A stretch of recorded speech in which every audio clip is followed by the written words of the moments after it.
All right. Good evening, everyone. I would like to call tonight's meeting of the Takoma Park City Council to order. Would the clerk please call the roll? Mayor Searcy, Here. Councilmember Fulcher, Present. Councilmember DeBala, Present. Councilmember Gibson, Here. Here. Councilmember Siemens, Present.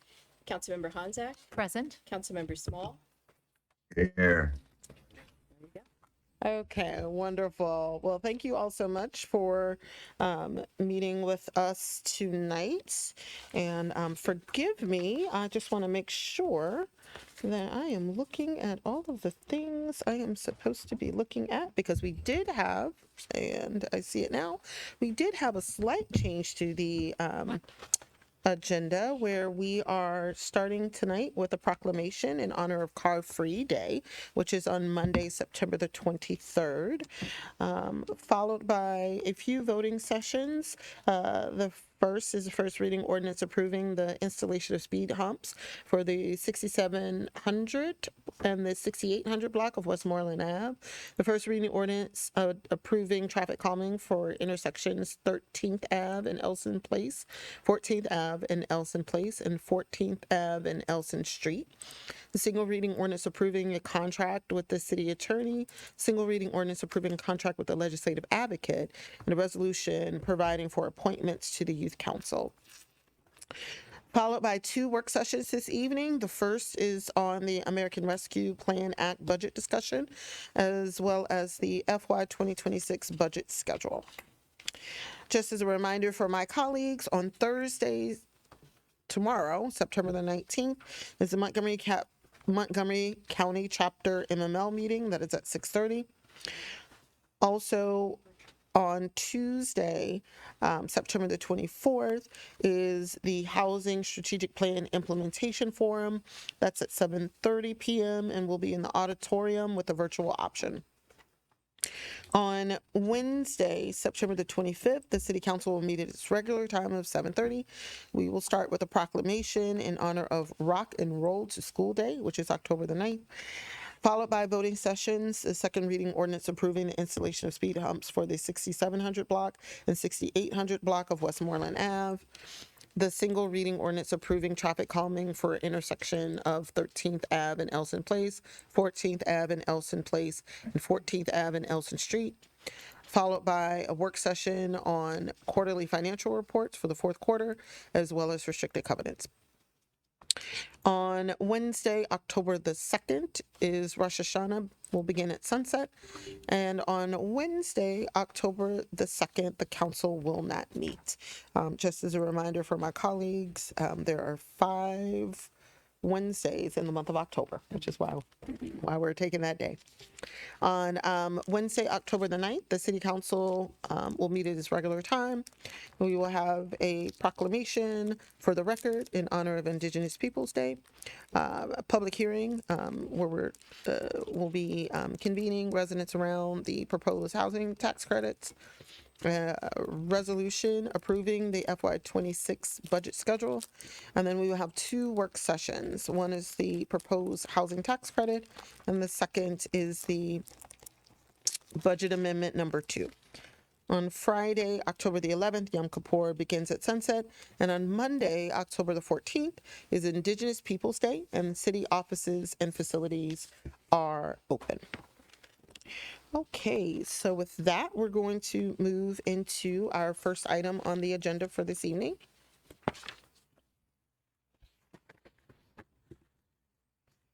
And that is a proclamation for the record in honor of Car Free Day, which is Monday, September the 23rd at September 23rd, 2024. Whereas the National Capital Region Transportation Planning Board, TPB, is the metropolitan planning organization for the Washington region, and whereas the TPB, through its Commuter Connections program, promotes and organizes the annual Car Free Day event, along with its network members throughout the Washington area, and whereas Car Free Day invites Washington region citizens to try alternative forms of transportation, such as bicycling, walking, and public transportation, as well as car light methods such as carpools, van pools, teleworking, and making fewer trips by car. And whereas Car Free Day benefits the National Capital Region through improved air quality, reduced traffic congestion and parking demands, and the conservation of energy. And whereas the city of Takoma Park is located in close proximity to multiple forms of transportation, including the metro, bus lines, bike share stations, dockless e-scooters, and off-street bike trails to facilitate car-free transportation. And whereas Takoma Park recognizes the necessity of reducing car trips and transition to sustainable forms of transportation to combat climate change and create a more livable community for all.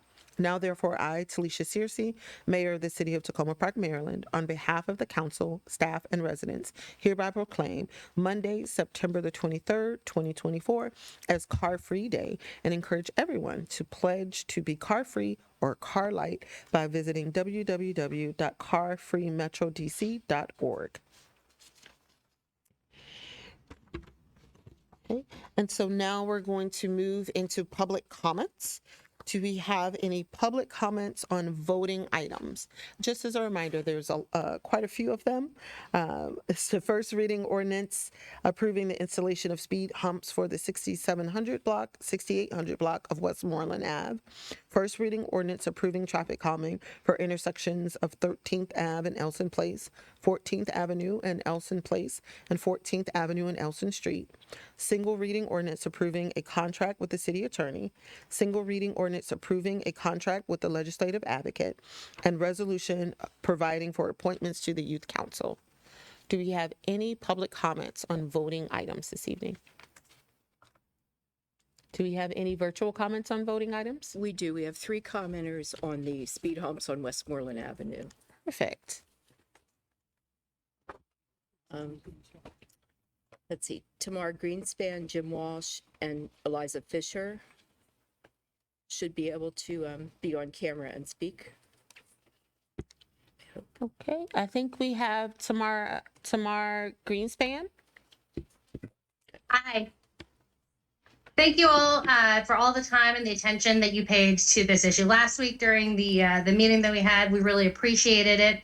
I wanted to just quickly, in addition to adding my thanks, follow up on the conversation that you all had about alternatives. And I just wanted to be very, very specific that while we appreciate the consideration of alternatives, we really do not feel like there is a compromise to be had. Again, the compromise that we're talking about is human lives. And so the various ideas that were proposed around making the intersection of First and Westmoreland safer, I think are interesting and should be pursued separately, but are not, and instead of, they could be in addition to the ordinance as it's written. So we appreciated it, and I just wanted to make sure we had that clarification. Thanks. Thank you very much.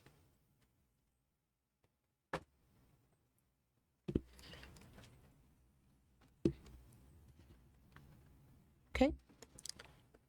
Have our next commenter. Jim Walsh? Jim Walsh. Hi, thank you very much, Mayor and Council. I'm Jim Walsh. I live on Westmoreland. I spoke last council meeting in support of the speed bump plan, which I still am in support of. I also wanted to just really point out the fact that while there might be some merit in establishing the traffic calming measures at First Avenue, they should in no way supplant speed bumps on any other part of the block. We worked very closely with Daryl to go through and evaluate those speed bumps and the locations for them. Talked to a number of neighbors about them. People are very happy with those locations for the most part, and urge you to go forward with the plan and support it as is. I also would love for the council and mayor to look into the issue of speed around town and speed limits. On our street, it's 25 miles an hour, which is far too fast. I'd imagine the similar small residential streets also have similar speed limits that should probably be rethought and revisited. And finally, I would like to thank the mayor and council for adopting the resolution tonight to support the Car Free Day. It's really a pleasure to be part of a community that values walking and public transit and biking, and moving away from the automobiles, which have caused so many challenges to air quality and dispersing communities and elsewise. So thank you so much for all of your leadership and time. Thank you very much. Next commenter. Eliza Fisher. Okay, Eliza Fisher. Hi, everyone. Thanks so much for taking the time to hear comments on this. My name is Elisa Fisher. I'm at 6610 Westmoreland, and I'm sorry I wasn't able to attend last week. But I just wanted to kind of give our perspective. We moved in last year, and I've been so grateful for the really close-knit community that we joined. We'd heard so many wonderful things about Takoma Park and had no idea we'd have the good fortune of moving on to a block filled with, as I know you've already heard, so many young kids for our two kids to play with, ages 5 and 3. And it's really been such a joy to watch them form such close friendships and communities so quickly with our neighbors. And so we really hope to continue to encourage that kind of community, both among children and adults. And so, I just wanted to reiterate support for the traffic calming measures across the stretch on Westmoreland that people have been talking about. We've seen everything that I know others have mentioned, cars going just really, really fast down a very narrow residential block, in part due to that long stretch between, Eastern and First. And, because we don't already have speed bumps, like when you have the other streets in our neighborhood. But the other, and, especially with the closure on Laurel, I know that made a big difference. But the other thing that we just wanted to highlight was, I know a lot of people made comments around the environmental impacts of speed bumps, but just want to kind of respectfully suggest that making streets more friendly towards active transportation, which I was so excited to hear about Car Free Day coming up, discouraging or disincentivizing cars and traffic from relying on our really narrow residential street as a throughway, I think actually has the potential to have positive environmental and health impacts for the community. I think one of the reasons that so many of us love living in Takoma Park is what you mentioned, the walkability, the bikeability. So adding these traffic calming measures, I actually think could help to, encourage use of alternate forms of transportation and reduce traffic on our residential street and in the neighborhood, in general. So very excited about Car Free Day. And just a little anecdote, our daughters excitedly watched Neighbors last week, just giving the testimony part. And we're so excited to hear when they were talking about them, biking on the street with their friends. And I think it'd be really great to be able to use that public space, not just for cars, but also, safely for kids to bike and play, and for communities to gather. And so just wanted to express our support, and thank you again for considering the request. And again, I wasn't here for the kind of alteration discussion, but again, appreciate the consideration. Thank you very much. Do we have any other virtual or public comments on voting items this evening? We have 5 members from the Youth Council on, and 3 of them are returning, and 2 of them will be new members. So if you'd like to come on camera and introduce yourselves, you can do that.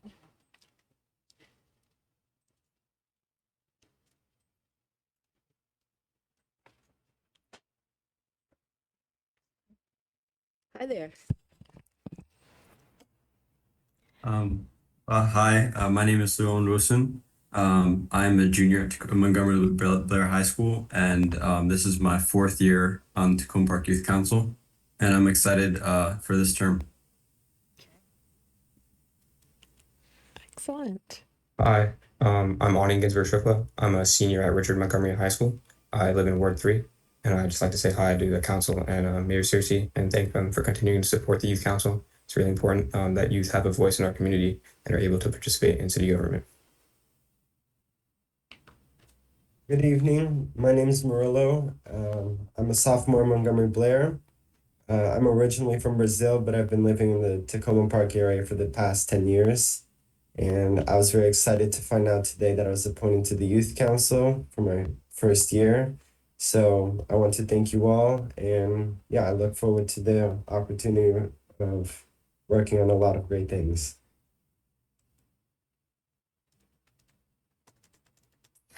Hello, my name is Sophia Sorensen, and I am an 8th grader of Takoma Park Middle School, and I am also from Ward 3.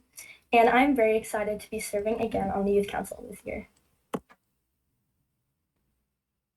Hello, I'm Emmy Brown. I'm a junior at Montgomery Blair, and I'm just so excited to have this amazing opportunity. I think this is a really special thing, and I'm excited to be part of it. Wonderful. Well, I'm going to break protocol and say we are so excited to have each and every one of you on Youth Council. We are so excited. I want to thank you for your service and your commitment to the city of Takoma Park. I don't think people understand. It's not easy to get on Youth Council. You have to write what you want to do and what your vision is for change that you want to instill in the community. And so to have so many bright, talented youth in our community that's committed to service, I am humbled by you all. So thank you so much, and congratulations on your appointment. Councilmember Hanzak? Are we moving? You could go ahead and break protocol too. Okay, great. I just also wanted to say, here, Mayor Searcy. We are so delighted to see new faces and previous faces. I had the pleasure and honor to read your applications, and it was, I'm looking at my fellow sub-council members who got to review the applications with me, and we really were so impressed by all of you. So thank you for joining us. We're excited to get to interact with you very soon. Councilmember Fulcher? Yeah, I'm just going to join the Love Fest. I'm really excited. Thank you so much for those of you that have already served. Like, you're really giving us the foundation. You guys will be able to lead in a way where you're not going to need the adults so much to be leading in the room. It'll be you guys taking care of it. So I'm really excited for that. For those of you that have been on the Youth Council already, when we were reading your applications, I was just really proud to see the growth that you guys have had since the first time that I've read your application. So really excited about that. So thank you all very much for investing in our city. Thank you, Councilmember Fulcher. Councilmember DeBala? Yeah, what they said. and also, if you're from Ward 2, I'll send you my email so you can be in touch with me. And thank you for stepping up and welcome. Councilmember Gibson?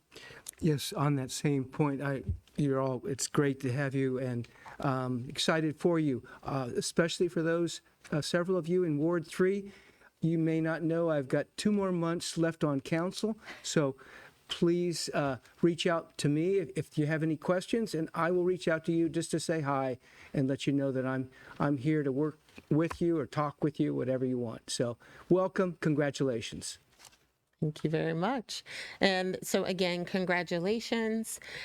Feel free, if you want to invite me to a meeting, I will be there. My schedule is a little hectic, but I will be there. So just let me know when you want to meet and when you want me to show up. And again, just congratulations and thank you all so much for being on our Youth Council. All right. Excellent. Well, good night. I'm not going to make you have to wait much longer. So have a great night.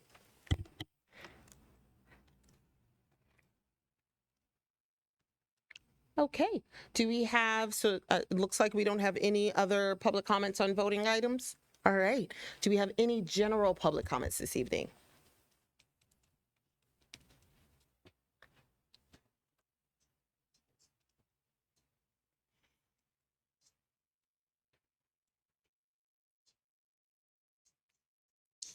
Let me get y'all set up, Arthur. There you go. Arthur David Olson, Ward 4, Herbie Hancock Avenue, on budget process. The city does need to report tax rates and stormwater fees to the county by mid. I'm so sorry, Arthur. We changed things up a little bit and the mic is actually on the other side. All right. I'll go on over here. Thank you. Excellent. All right. Start over. Arthur David Olson, Ward 4, Herbie Hancock Avenue, on budget process. The city does need to report tax rates and stormwater fees to the county by mid-May, but the city's budget need not be in place until July 1st, the start of the fiscal year. The mayor and others have already noted that there will be hard work to do on the upcoming budget. I hope you'll give the next council extra time to get that work done by scheduling tax approval in mid-May and budget approval in mid-June. Last May, the council voted on a 300-page budget.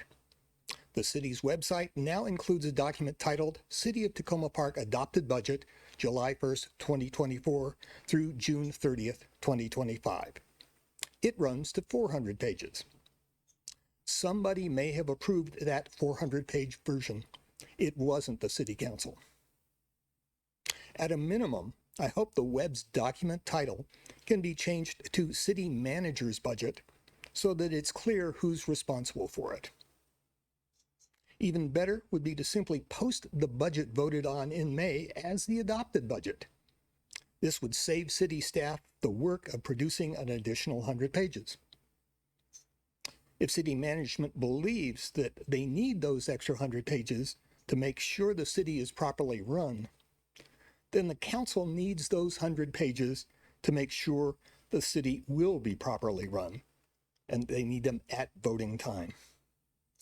I hope you'll direct the city manager to provide the council with the budget in the final form this coming April. The adopted budget can then truly be the adopted budget.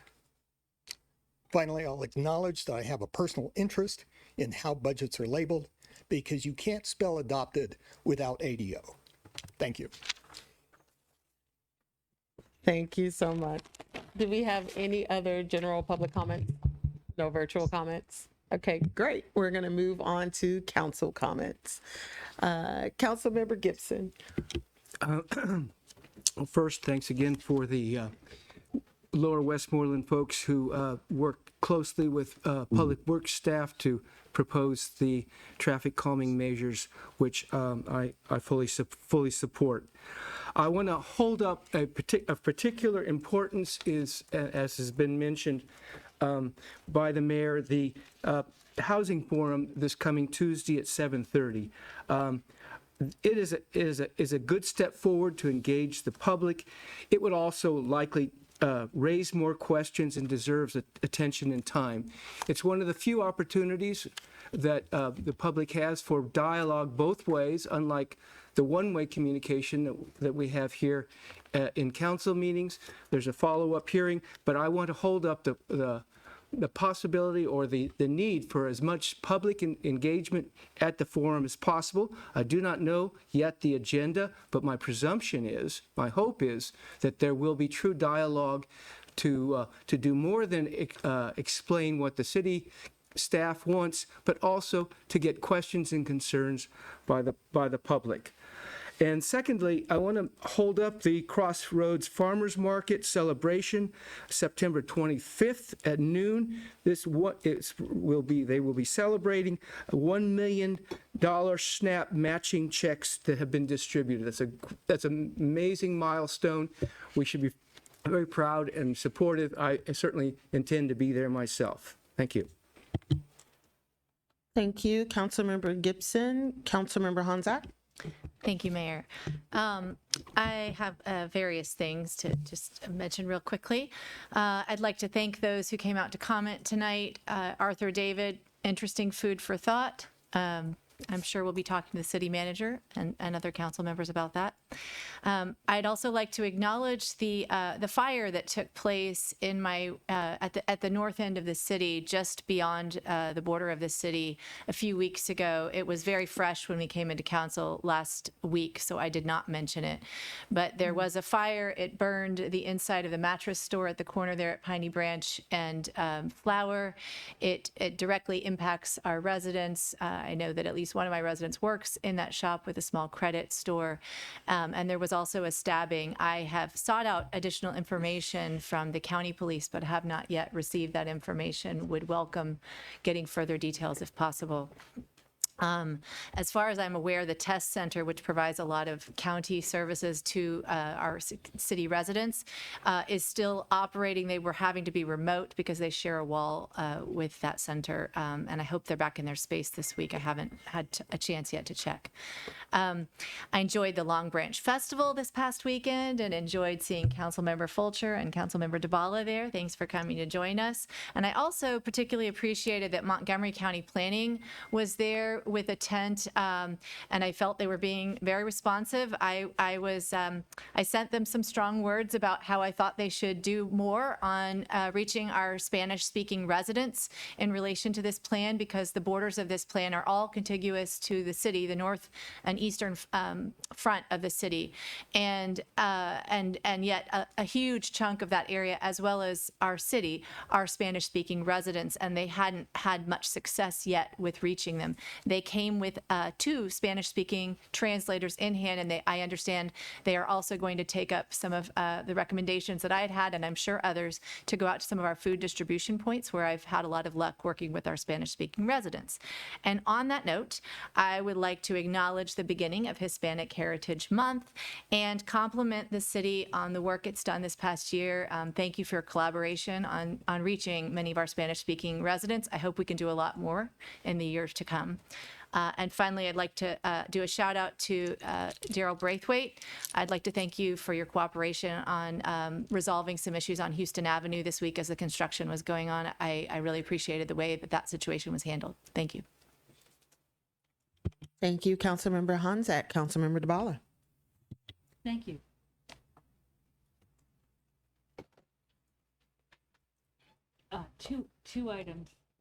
Two items, both related to Maryland Municipal League. So last Friday we had the board meeting, and the MML board adopted 2 state legislative resolutions. And if you haven't got the write-ups, I can circulate them to the whole council. The 2 are speed cameras, no surprise there, and once again, and a 1% food and beverage tax that's allowed in places that have the admission amusement tax already. Those are the 2 that they focused on and picked. So just FYI for everybody. And there was also some discussion about a recent state election board decision. I understand from our city clerk that it doesn't affect our city this election, but she has the information that I brought back from the meeting for future reference. And 2 more things, sorry. Play Day this Saturday. Enough said. And I have finished the University of Maryland certification for council members, and so I will be graduating this Sunday at the University of Maryland from the program, and I'm kind of excited because it took a little longer than I thought it was going to, what with COVID in the middle there. That's it for me, thank you. Oh, no, I'm sorry, one more. Last week, I made comments. I asked a question about eviction rates, and I also sent in. Several of us sent in comments about the stormwater report, and not having heard back on anything. Understanding things have been pretty crazy this past week, but just flagging those 2 things, particularly the several council members who sent comments on the stormwater study for eventual response. Thank you very much. Thank you, Councilmember DeBala. Councilmember Fulcher. Thank you. First, I want to thank the virtual comments from families. I value your time, and your virtual comments are just as meaningful as those that are in person. And I know that even stepping away from your families for a second is valuable time that you could be with them. So thank you for doing that. Had a good Sunday, ate 17 bites of apple pie, and then also like another dozen bites of other pies as as judges from other categories that weren't apple, tried to advocate for the pies in their categories to be best in show type of categories. So that was a lot of fun. Thank you to Laura Barkley for inviting me for that. Today I attended the oh wait, let me go back to Monday. Monday, Hodges Heights, really great meeting. Thank you, Director Braithwaite. I'm excited about the plans of sidewalks that will help create better connectivity in that neighborhood, which connects Takoma Park Middle to Takoma Park Elementary School, down to the Takoma Park, Piney Branch Park. So really important that we can all get to those places. So thank you, neighbors, for asking for those that will serve the whole community. Today, I attended the Transportation Board meeting for COG. The hot topic that I was listening to most closely was talking about EV infrastructure, something that we have talked about here as well, and just how we're going to have to keep up with demand in the future for that. Tomorrow, I'm looking forward to the Principals of Takoma Park call, first one of the new school season. Also hitting up the Montgomery County ribbon cutting ceremony to celebrate the new math and science building that I'm hoping that my children will make use of, since it's such a good value for your education there. And then Friday night, we have our Takoma Artery exhibition start. I'll be there, and also joining everybody at Play Day and the Housing Forum and Crossroads in the next week. So see you all there. Wow, there's a lot going on. So I'm going to start with the past. So I want to thank everyone that spoke tonight. It has been really, really helpful to hear directly from residents as it relates to speed humps and all of the work that goes into making our community a safe place to live. So I want to thank all of the residents that spoke out about traffic calming in their neighborhood. It's really important for us to be able to hear directly from you all. And also special thanks to our youth council. So I'm super excited about their start to the new council term. Couple things over the weekend. So I was with Councilmember Fulcher as a judge for the pie eating contest on Saturday. I did not get the luxury of eating only apple pie. You did not. I did not. But I will say we have some very talented bakers. I think I had the most unique category or something to that effect. But we had some very talented bakers in the community. And the thing that was the most promising is the fact that the line was around the corner in terms of people buying pies. So I want to thank all of the bakers for your submissions. You made my decision making and our decision making as a panel extremely difficult. I want to thank all of my colleagues that or Councilmember Fulcher, but all the various business owners and people who were a part of our panel of judges. We took our role very seriously, I will say. And Laura Barclay for organizing another fantastic event. So it was super fun. Also want to thank the Advances Community Services of Greater Washington. They had a fantastic gala dinner on, what's that, Sunday? Saturday? I don't know, the days are running together.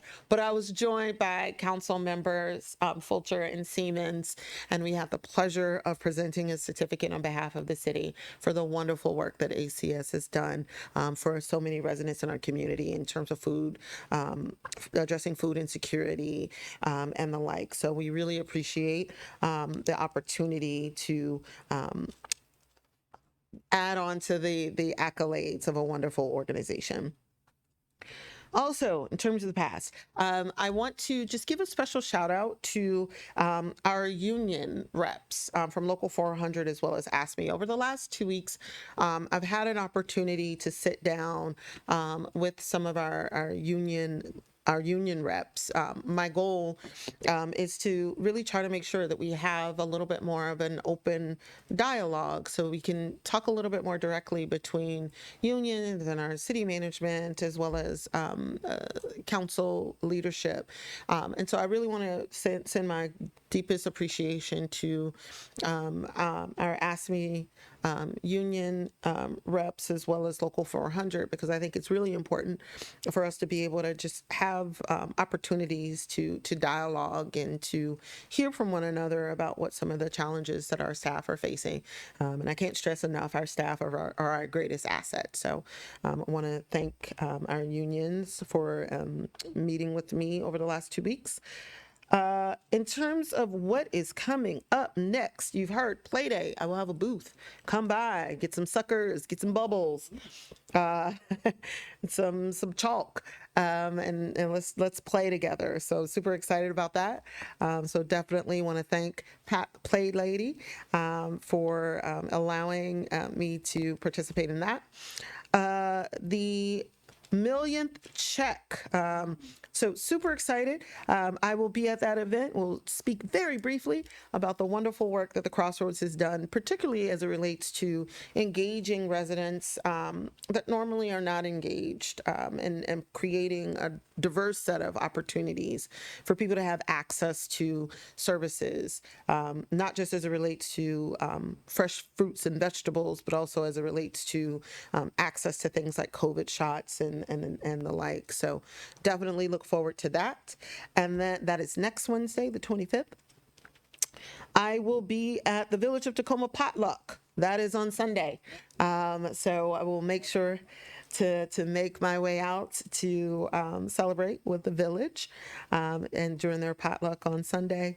And tomorrow, I too will be at the Leggett Math and Science Building in honor of their grand opening. And so super excited about having the opportunity to participate in that event as well.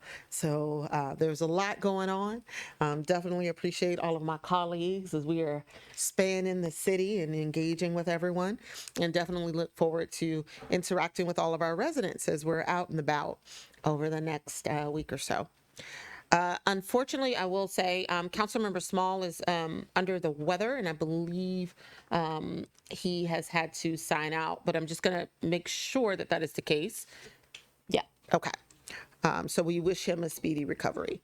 With that, I'm going to turn things over to our city manager for city manager comments. Thank you, Madam Mayor and Council, and to all our guests. Just want to lead with, first of all, thank you, Mr. Olson, for your comments. As always, you give us things to think about, and we will do that, and we will provide some information to the Mayor and Council with respect to the question that you raised. Councilmember DeBala, you had referenced a set of questions from yourself and perhaps others regarding the housing tax credit. Roz did send an email about 5:30 yesterday to council with most of those questions answered. The only one we're still gathering data on is the evictions. Okay, so I apologize. I meant specifically evictions, and I haven't read. Yeah. I got the memo. Haven't She's still, read it. yeah, the vast majority she was able to answer. Still And I collecting. appreciate that. Thank you. She's still working on getting the data she needs to answer the evictions question, and that will come. Great, thanks. Okay. From the Housing and Community Development Department, there's a building ribbon cutting for the Catherine and Isaiah Leggett Math and Science Building at Montgomery College taking place tomorrow, the 19th at 2 p.m., as the mayor indicated. A large tent will be placed in the parking lot on Takoma Avenue for the program, followed by a ribbon cutting and a reception and tours inside the building. Guests have been asked to park in the West Campus Garage and East Campus Garage. Takoma Artery opening reception is on Friday, September 20th, from 7:30 to 9 o'clock p.m. Artwork by 20 local artists from the Takoma Artery Group will be featured in a group exhibition in the gallery space in the Takoma Park Community Center. The artwork includes painting, photography, sculpture, and mixed media. From the Police Department, September is National Preparedness Month, so we encourage you as residents to review your emergency plans, including updating emergency contacts, reviewing your emergency kits, practice household emergency drills for fire, severe weather, and evacuation, ensure communication, know how to reach family members and where to meet if you are separated, and local resources. Familiarize yourself with local emergency services, shelters, and resources in your area. On Saturday, September 28th from 10 a.m. to 2 p.m., the Takoma Park Police Department is participating in a special TileMate AirTag giveaway. Free TileMate tracking tags will be given to residents of Takoma Park as a way to track items of high importance, such as your car or bike in case of theft. The TileMate company was chosen because it is compatible with both the iPhone and Android devices. Distribution is first come, first served while supplies last. More information can be found on the city website, and a link will be included tomorrow in the posted city manager comments on the city website. From the Public Works Department, the community center will be closed for required construction work on Sunday, this Sunday, September 22nd. Please note during the facility closure that the police department will continue to provide service. No impacts are expected beyond the community center site. From Recreation, the Recreation Department game room and dance studio will be shut down Thursday, September 19th, and will remain closed during the duration of the library community center renovations. A few game room activities will be moved to the teen lounge, while senior 55+ classes and programs have been relocated to the New Hampshire Avenue Recreation Center. The Recreation Department is looking for businesses and nonprofits that would like to participate in a trunk or treat event as part of the Monster Bash. Decorate the trunk of your vehicle or a table and hand out treats to the kids as they walk by. Set up by 12:30 p.m. as the event starts at 1 p.m. To reserve your space, please email Chelsea N at tacomaparkmd.gov. And finally, from the city manager's office, this week's shout out is from our recreation department. A full bus of seniors, 14 in total, recently visited the Prince George's County Materials Recycling Center in Capitol Heights to learn what happens to their recyclables. With single stream recycling, all recyclable materials are placed in the same container, and this trip was an opportunity to see what happens after those items leave your curb. Everyone had a great time and learned a lot about recycling. Dory Estrada, Sustainability Manager for the city, suggested the trip, and Paula Lazowski, Seniors Program Manager, coordinated this trip. Thank you to both of you for your hard work on this program. We are very appreciative of this partnership. And that concludes my report for this evening. If you have any questions, happy to answer. Thank you so much. Okay, so now we're going to move into our voting session. The first item is a first reading ordinance approving the installation of speed humps for the 6700 and 6800 block of Westmoreland Ave. So I do have one quick question for Director Braithwaite. I know that there was some discussions about the possibility of modifications.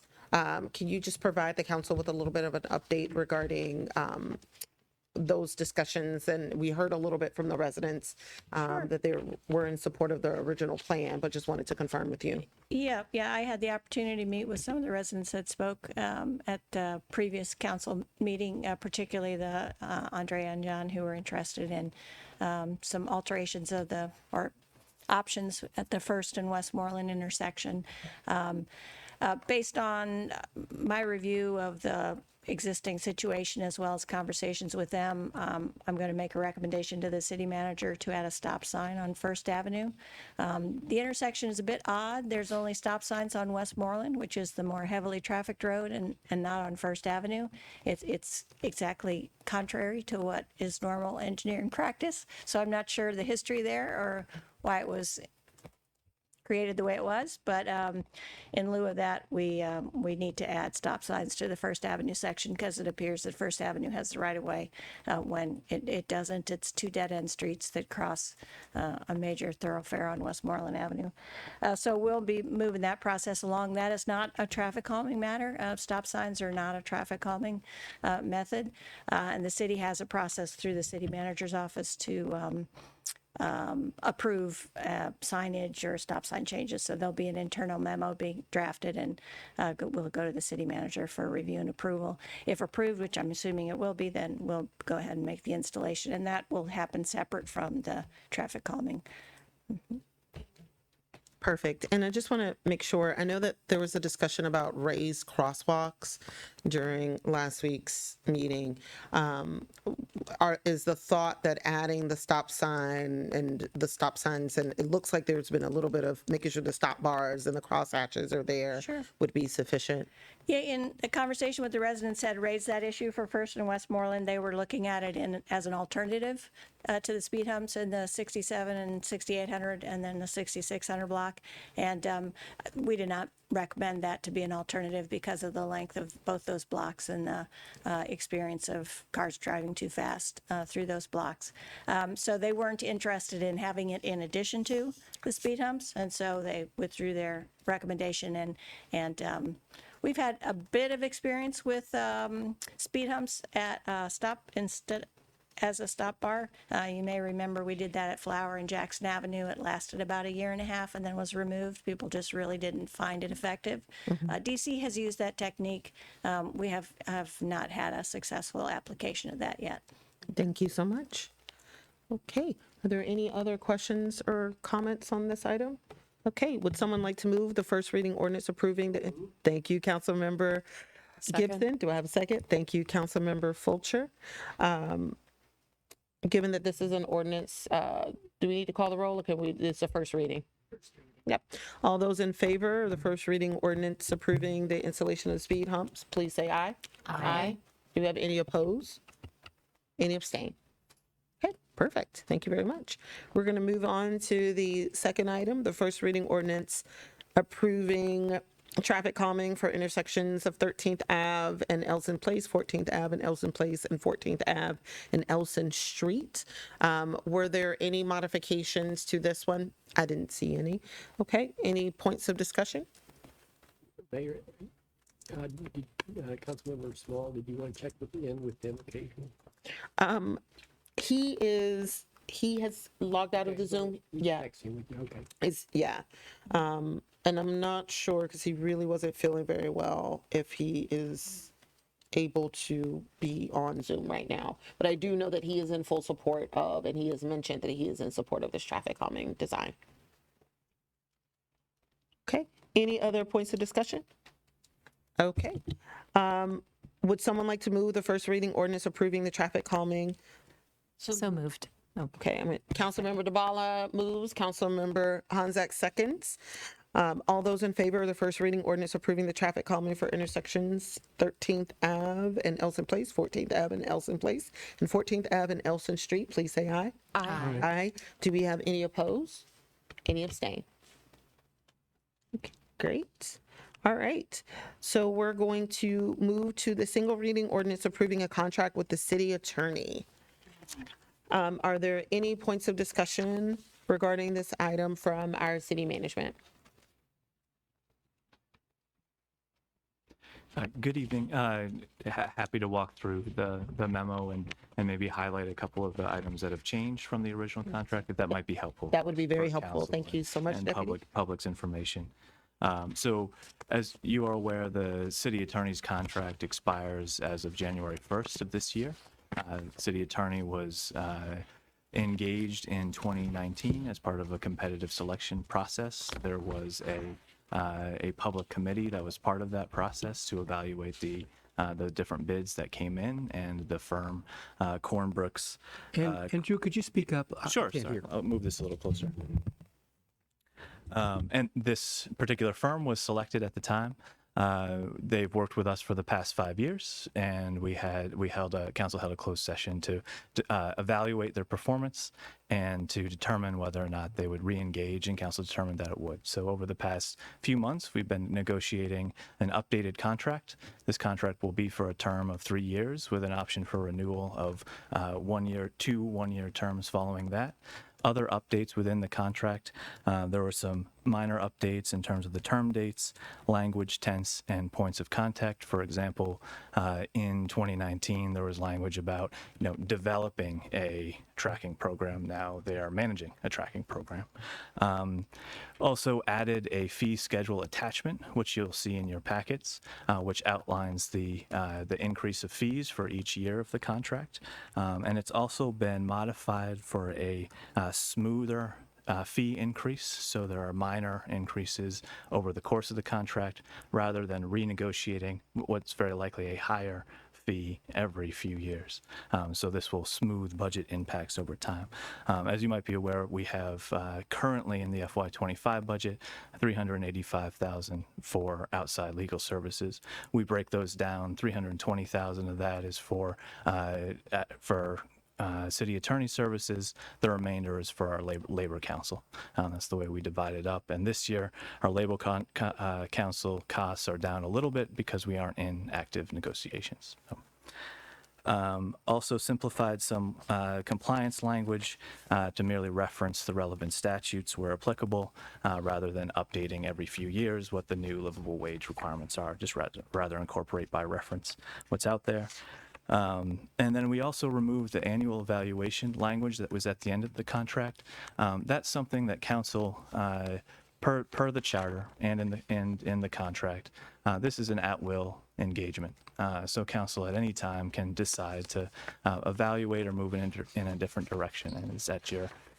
This creates flexibility, and I would recommend that you do some form of annual evaluation anyway, but this is just removing that language as it's relatively superfluous to the intent. So those are the key differences from the last 5-year term.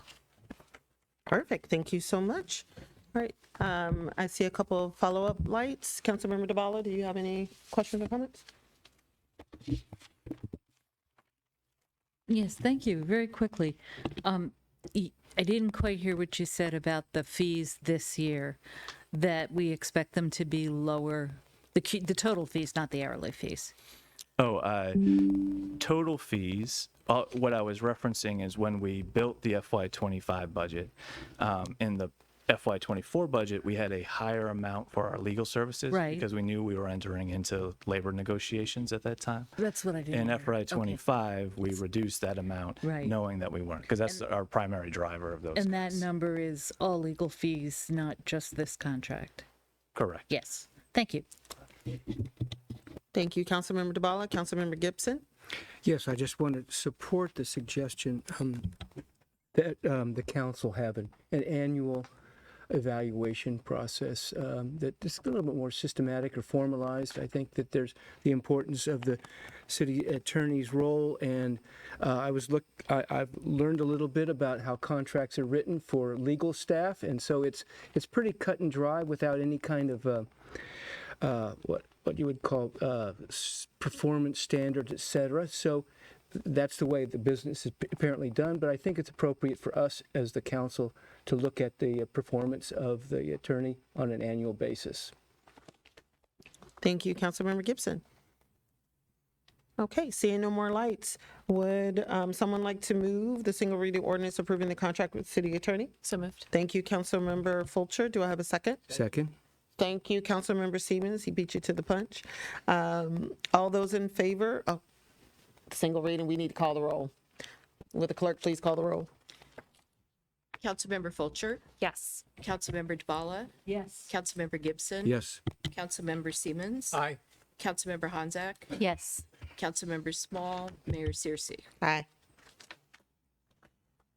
Okay, next item on the list is resolution Oh, nope. Single reading ordinance approving a contract with the legislative advocate. Just want to check with our deputy city manager, Boduk, to see whether or not there are any modifications that have been made to this contract. Yeah, and I'll quickly go through again. This is a 5-year contract that expires actually in October of this year, and we've been working with our legislative advocate to renew that contract over the last couple of months.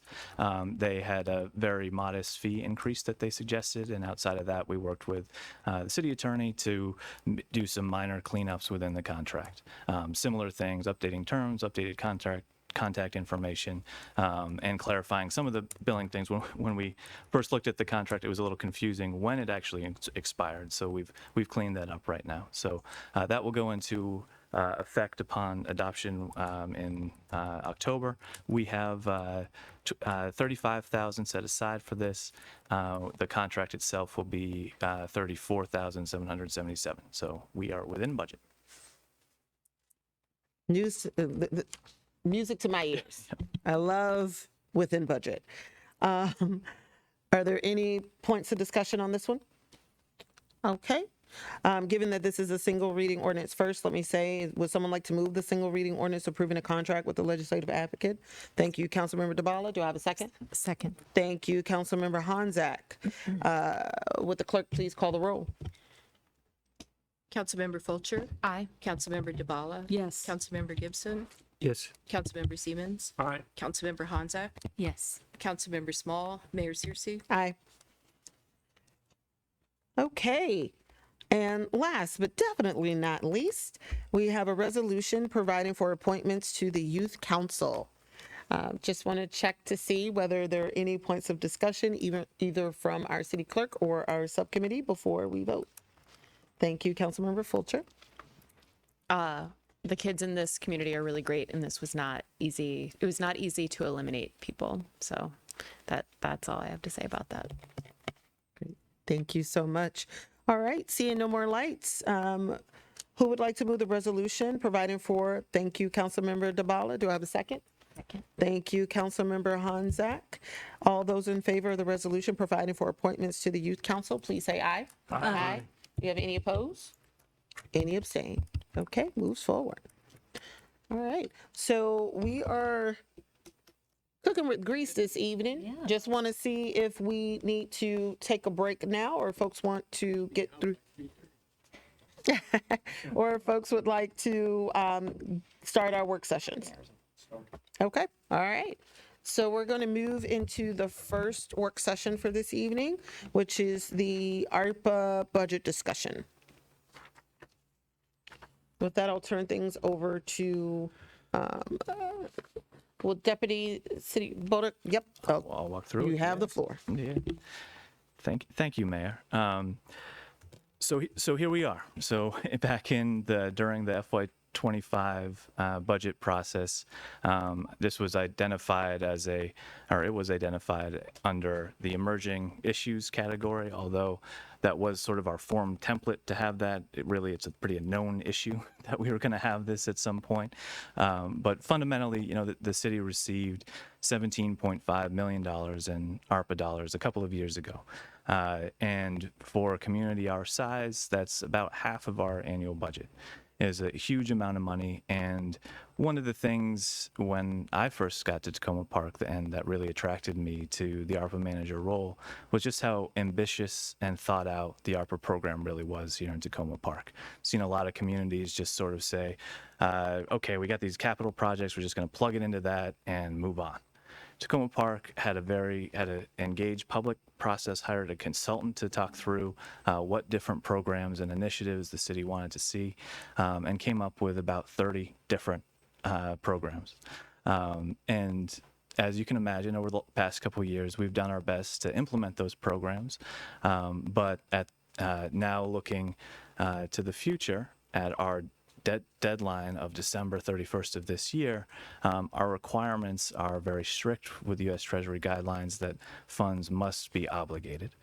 And to add a little challenge to this, the U.S. Treasury updated its definition have obligated this past fall to be a little bit more restrictive than just including it in a budget. It can't be part of a spending plan. It can't just be prospectively part of a future budget. It needs to be encumbered in some way. That means a contract, a grant agreement, an employment agreement, or some type of formal IOU. So knowing that, we've been keeping an eye on this to do our best to obligate funds that we can, and to go ahead a couple of slides, about 1.7 million, we're saying, hey, we're going to have a hard time getting there. And the vast majority of that is our atrium project. That's our atrium infill project, which is 1 million of that. So 10% of our total amount, I think is pretty good. I've seen other communities as high as 20 or 40% that are kind of in this similar circumstance right now. So we should feel good about that. So just quick agenda. I'll do a little bit of review and updates, and then we'll get into the projections and what the staff recommendation is for re-obligating funds. All of this should be review, old hat for you all now. This is the kind of the sequence of decisions that have been made since FY22. Initially, some was plugged in as revenue loss. There was some initial project funding, and then there was what I talked about before, this comprehensive spending plan that outlined the new programs and initiatives and the remainder of the $17.5 million ARPA award. Changes occurred at various points in various budget processes. Some was reallocated spending, some was moving things from one fiscal year to the next. And if you remember, in this last budget, there was 3.6 million in total ARPA spending. A lot of that, and again, we talked about this during the budget process, was we were going to try and phase out our ARPA reliance moving into future budgets. We didn't want to have a huge fiscal cliff when it all went away. We were trying to have some stairs instead. So there was 625,000 that we used in ARPA dollars. That was less than the 1.2 million that we used for those sort of ongoing expenses to bolster the general fund in the prior fiscal year. And then also council decided on some reallocations of approximately $1 million between programs. $500,000 of that, for example, went to the library project last year. And then in this last budget amendment, we pulled forward a lot of those CIP items. 5.8 looks like a big number. 3.5 million of that was the library project. 1 million of that was the atrium project. So this very messy slide, and there's no intention for you to fully absorb what's in it, but I just wanted to highlight just how ambitious the programs are, the number of projects that we currently have slated. This is sort of the updated version following reconciliation process and following the budget amendment process this last year. This is sort of the master sheet that we work from internally. Sure. Yeah. May I ask a question of how to read the table? Councilmember DeBala. Thank you. Could you just go over the columns, how to read them? Sure. So the number on the far left in red, the ones that are dollar figures, those are the total. That's the total amount that is currently allocated to be spent for those projects. Okay. Either has been spent or is projected to be spent or allocated to be spent. Okay. So if you add up the numbers in column FY22 where it says actual, FY23 where it says actual, FY24 where it says actual, and FY25 amended, plus FY26 and FY27, those will all sum to that big number on the left. Yeah. Let's make it sure.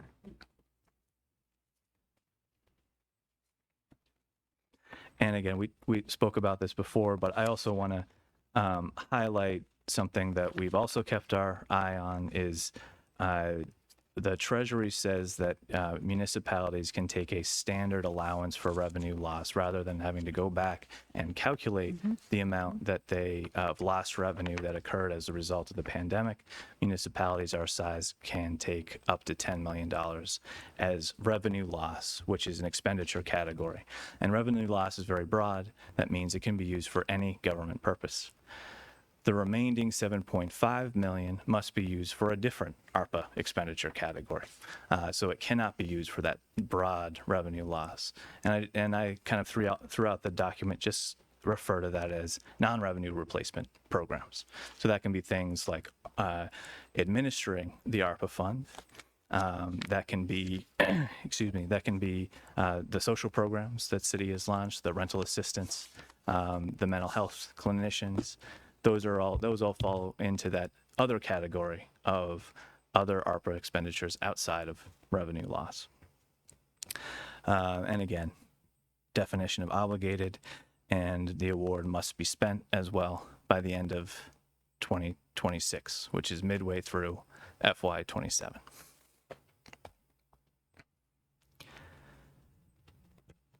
So looking at the budget projections, within the 20 expenditure categories, these are kind of the total expenditures that we still have within the budget. We've got the library project, which those funds are already obligated. We have the $1 million atrium project, which I'll talk about a little bit later, the multifamily and energy efficiency grant program, other grant programs, quality of life, food security, rental assistance, small businesses. These are all ongoing programs. And there are other capital projects, street rehabilitation, that's that $625,000 is all lumped into this category of other capital projects, the total amount of $1.3 million. And then what was added during reconciliation last year is the $30K for performance measurement. Within all of those expenditures, since the FY25 first budget amendment, there are two projects that we're currently projecting as savings or unspent and that we're recommending for reallocation. The first is the document management software. You may recall you approved a requisition for that several months ago.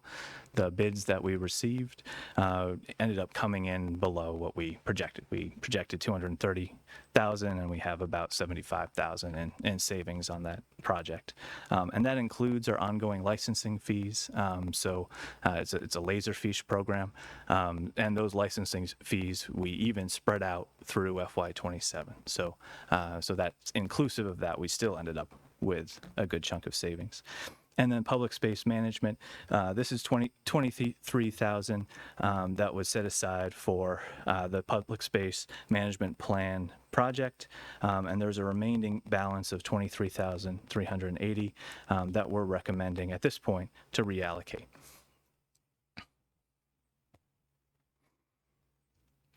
So now this is the projecting an obligation of funds.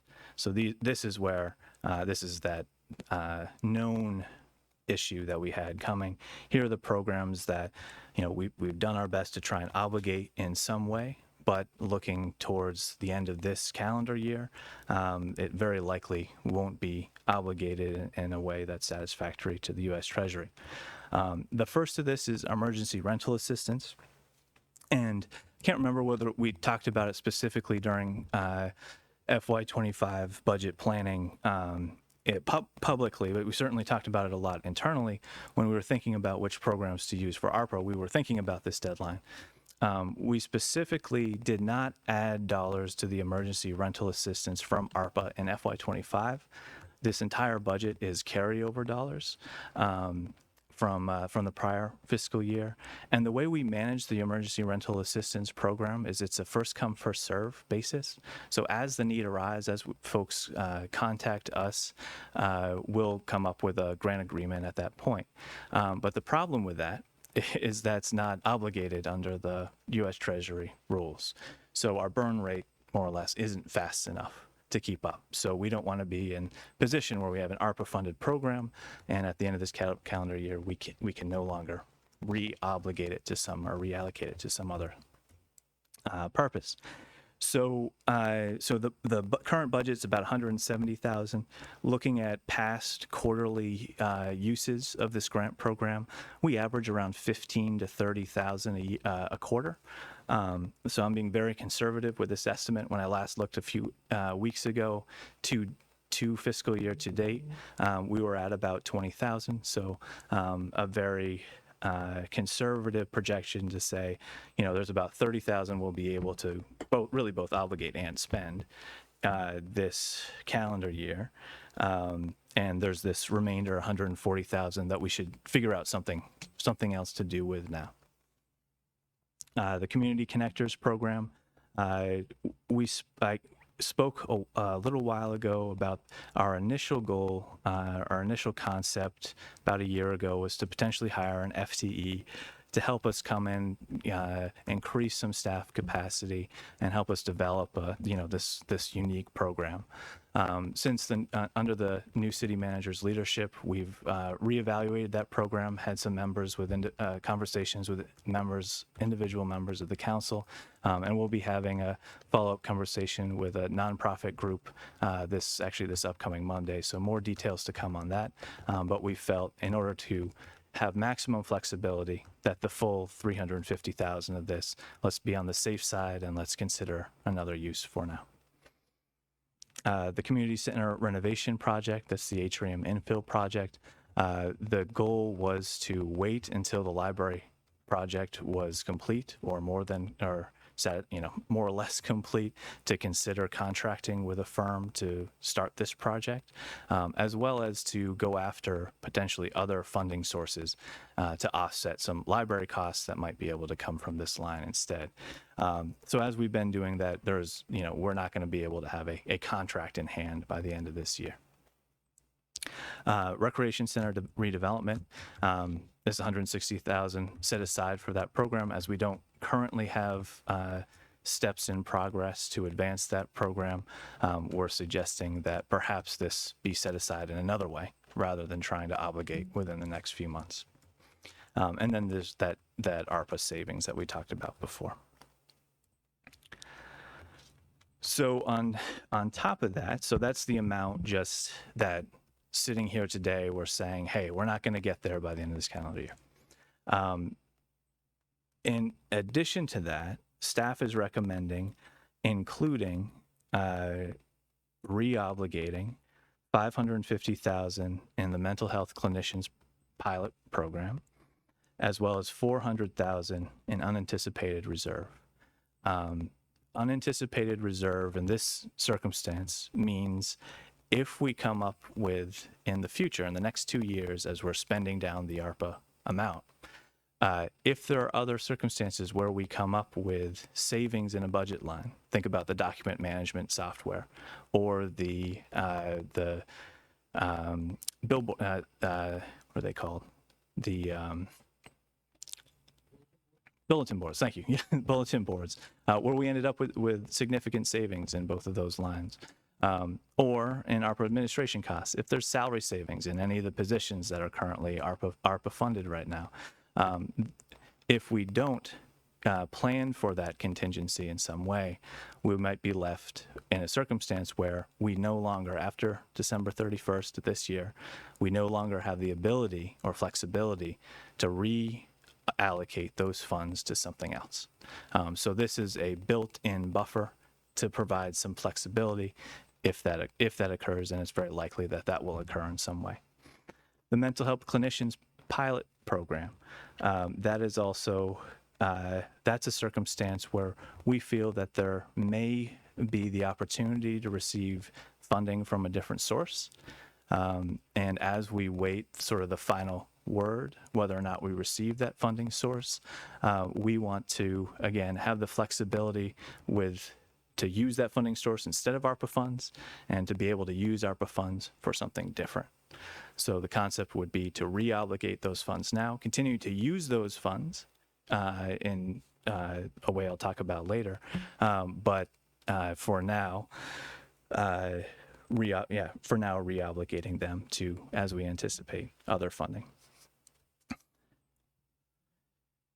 So I know the question that's out there is, but Andrew, we want to do all these other programs that we that we just said that we're getting rid of. How are we going to do that? So the way we would do that, and I'll skip ahead for just a second, is to use general fund dollars. To use ARPA fund dollars to fund the general fund as a revenue into the general fund, and to use the surplus that occurs as a result of that to move into an allocated reserve fund. And that allocated reserve fund would be a one-to-one with the ARPA dollars that we moved in. And this allocated reserve fund, which functionally comes from the surplus that is now in the general fund, we could then use, restricted by council for the intended purposes, for these projects and programs that were initially ARPA funded. So that's the Emergency Rental Assistance Program, Community Connectors, Community Center renovation, Recreation Center redevelopment, and the Mental Health Clinicians pilot. But first, before we do that, in a perfect world, it would be great to just, and very simple, to just say, okay, here's now, just like our county income tax line, this is just a revenue that we're assuming in our general fund. The U.S. Treasury would not allow that. So what council specifically is required to do is to identify what those sources within the general fund would be that would be ARPA program eligible.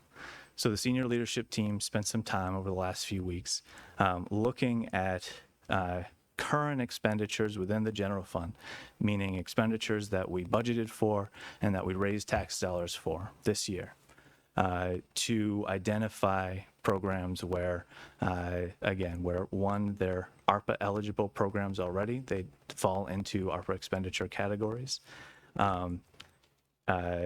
and two, we really wanted to make it administratively as easy as possible.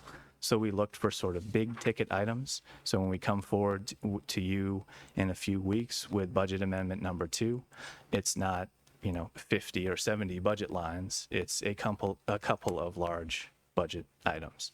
And finally, of course, what we were also looking for is items that we had a high level of confidence, or we already have a current contract in place, that these funds would be obligated within our window.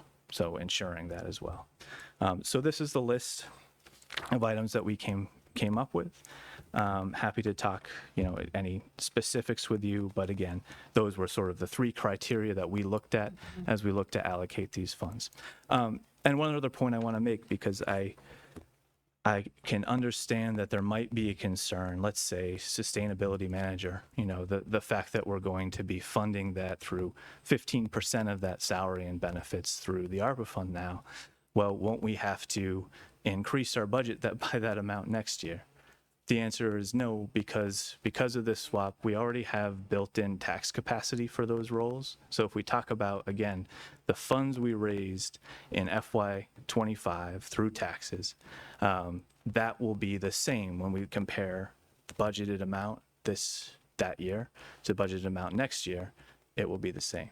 Yes, Councilmember DeWall. Yes. So just real quick, because I just want to make sure I'm thinking through this right.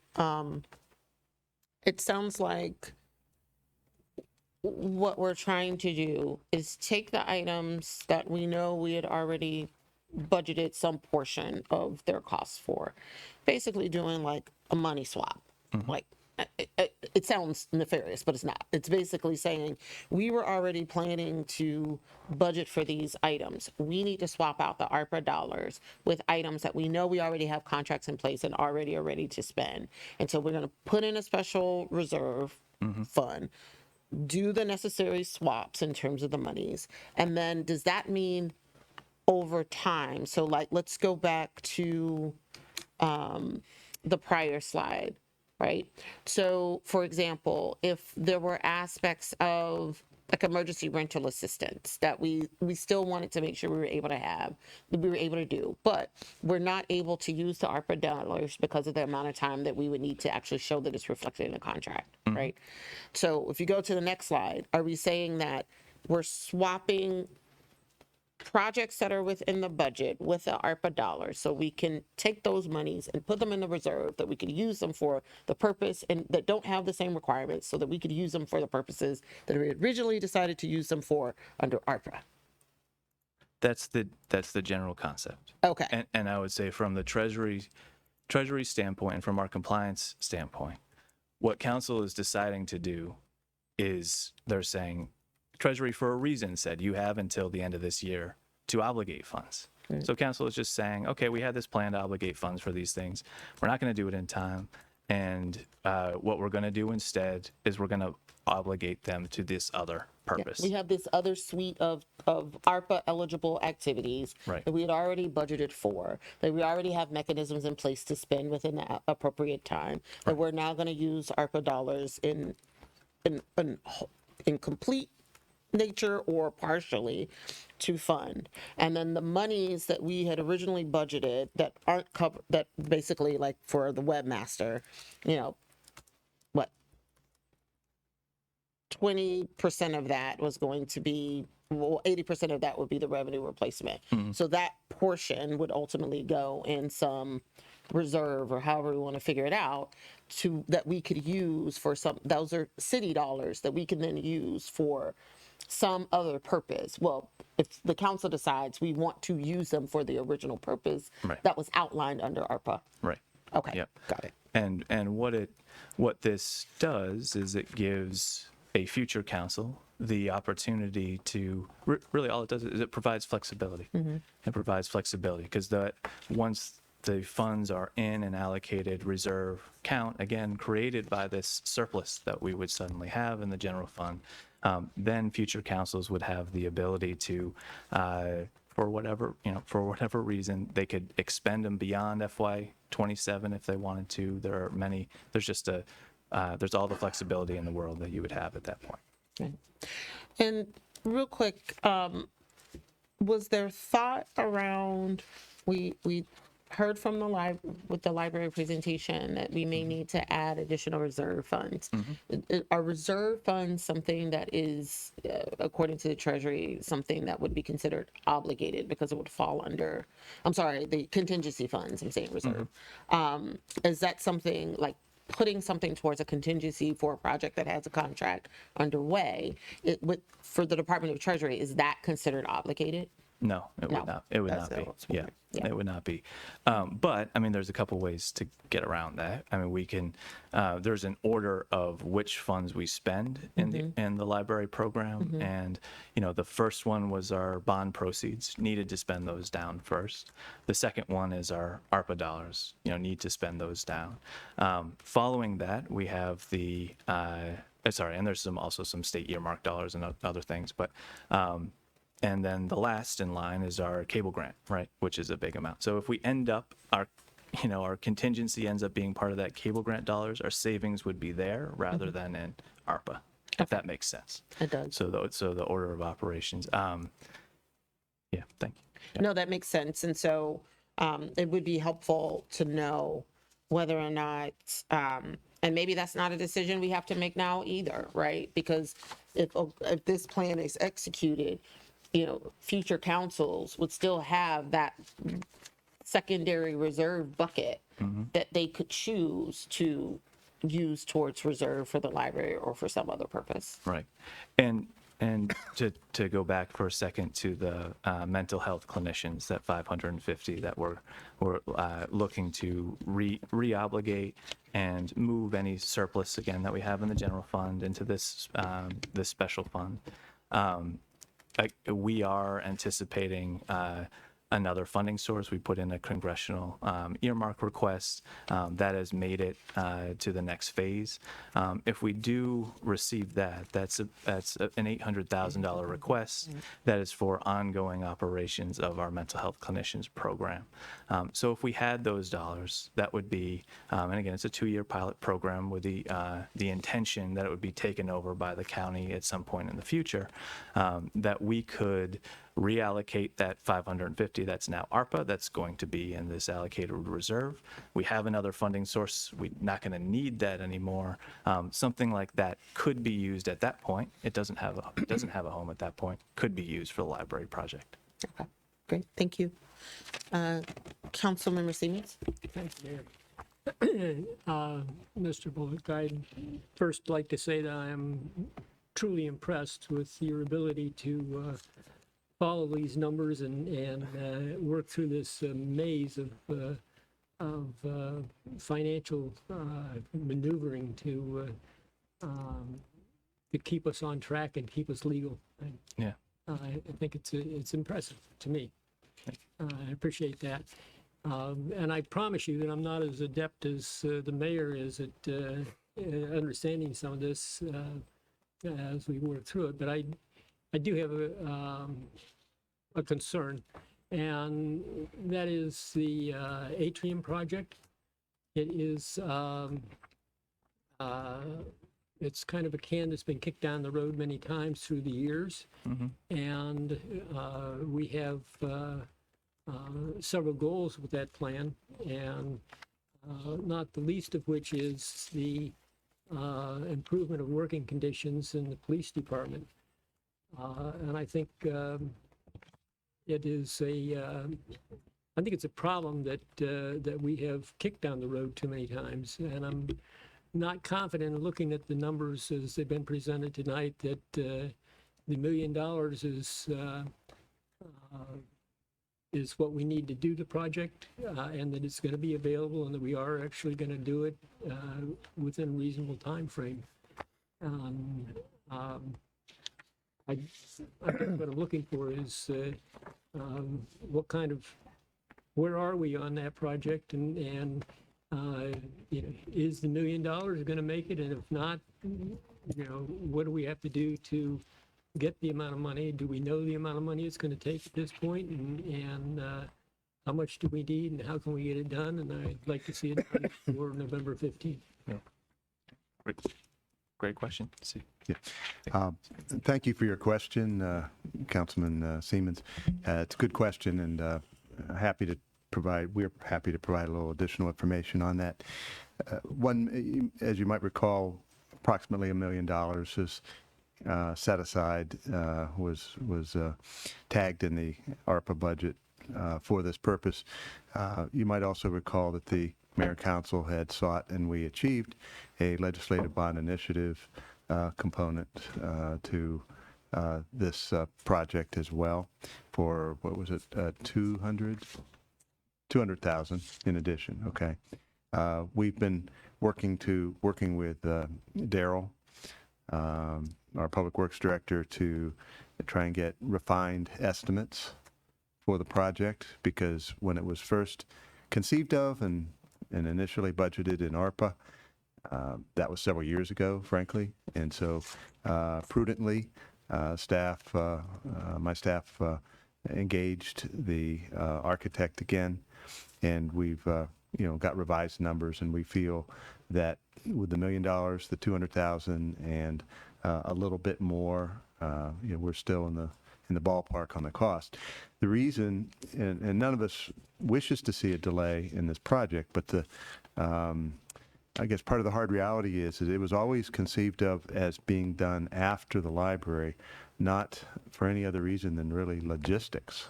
It wasn't about whether the money was lined up or there was a will to do it. It's the fact that staging the construction, having room for a new contractor on site, storing materials, all of that, we pretty much need to have the library project out of the way before we can start this. And with the very unfortunate unanticipated and beyond our control delays that have occurred with the library project, that has inevitably pushed the starting date for the atrium back on the calendar. And those delays were due, as was reported recently in the library construction project update to the Mayor and Council and the public, was that we had a massive delay as a result of permitting issues with the county, and also issues with our utilities, WSSC and PEPCO. I'm not going to say any of it was intentional, but nevertheless, there was some great delays in what we considered to be the best project timetable. And as that has pushed the library project back, that inevitably pushes back a start date for the atrium. So, do we have the funds to go ahead and enter into, to bid and enter into a contract on the atrium right now? Yeah, but will those numbers be any good if we've got to wait 8, 10, 12 months? Because the library isn't out of the way yet. It wouldn't make sense to get a contract established that soon and then just have to massively amend it at a later date because the inflationary costs have impacted what their bid was. I mean, the bid wouldn't hold for a year. So, we are pushing as hard as we can, as we reported, with respect to the library getting completed. And when we get somewhere near a better confidence of what that precise finish date is going to be for the library, we can feel more confidence in pursuing the contract, doing the RFP and entering into a contract on the atrium project. But there have been delays due to that. Everybody that's sitting at this dais right now is not going to be here a couple months from now.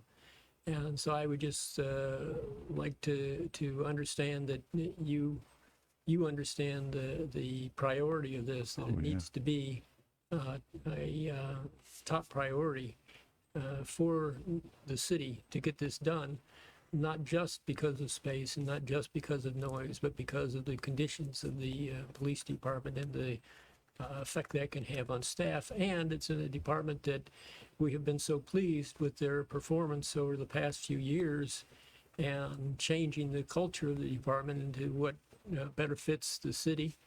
And I want to see that we're treating our people right. Thank you. Really appreciate where you're coming from, really do. And I believe staff sincerely understands all the points you've just made, including the imperative to try and have improvements. We know how tight the space is for the dispatchers in particular, and we need to have space for our mental health counselors.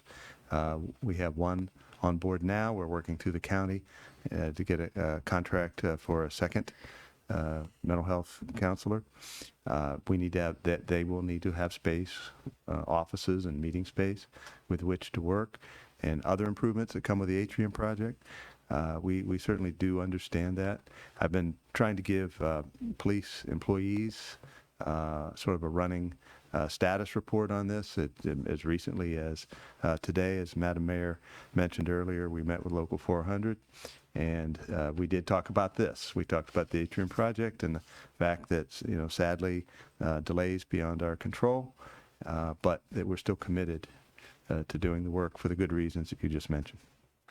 Thank you. Thank you, City Manager DeSpirito, and thank you, Councilmember Stevens, for raising the important point. And I think one of the things that might be really helpful for our deputy city manager to make sure that we're clear of is, because there's this dynamic, right, where it's important for future councils to have flexibility, right? But it's also important for the current council who had clear vision in mind in terms of how we wanted certain projects to be prioritized. And so we don't want to usurp the authorities of a future council, but we want to be able to make sure that there's a way for us to make that very clear in terms of the original intent of the dollars and the council's desire to make sure that certain projects that were originally allocated for are continued to be prioritized. So is the expectation that the council would, as part of budget amendment number 2, or as part of a resolution that we would pass, have an opportunity to clearly communicate what our priorities were for the unobligated ARPA dollars, with the hope of kind of setting the stage for future councils to understand what was happening at the time and how the current council would have liked for those dollars to be used. Yeah, so my intention and the recommendation to council would be to pass a resolution, and we'll have a draft resolution for you for the work session for the second budget amendment in a few weeks. And that resolution would contain language around intent of the intent of establishing the fund and what they would be expended for. To your very good point, future councils will have the ability to amend that in some way, but it's no different than what currently stands right now, right, with the ARPA program. Future councils have the ability to change the allocations as you have done a number of times. So it's no more or less encumbered than it's always been. Yeah. Thank you. Councilmember DeBala? Thank you. A couple of questions while we're on the idea of a what'd you call it? Intentional. The reallocation to a special reserve fund. Does it matter that some of that is construction and some of that is social services, or is it a matter of making clear in the resolution what specific things we want it to be used for, even if they are apples and oranges? Yeah, to your second point. Second point, Yeah, okay. So All right. it should not matter that they are bundled as for sort of one Bundled, purpose. we don't need to. Yeah, the general purpose would be each line that we talked Okay. about. We could even have this chart in there. All right, and I'm not sure I quite followed. So the mental health pilot is obligated, but you want it in there because you think you're going to get a grant and you want to be able to juggle that. Okay. Correct. And then, have we hit the 10 million out of the 17 million? So Right. we already have. Yeah. So no. So we haven't hit the 10 million yet. But but with some of these reallocations, we will. Right. Some of these the We've way maxed out on the 10 million. Yeah, the way I've been thinking about it, it's like an ice cube tray where you want to fill up one before you fill up the other. Well, it seems to me one's more flexible, so it would be good to do that. Yeah, so the way I've been thinking about it is filling up the 7.5 million first. Oh, okay. Ensuring that we're spending it for all the other expenditure categories because we have a ton of flexibility in the revenue replacement Okay, category. yeah, all So we were very intentional as a senior leadership team when we came together to identify, and we said, okay, if we meet all of our projections, how much left will we have to fill up that $7.5 million ice cube tray? And we ensured that we did in that list, in this list. That's why we have, grants coordinator, sustainability manager, right? Those are those non-revenue replacement expenditures. And not only that, ensured that there's a little bit of buffer there too. So good, but very good question. Okay, and last question.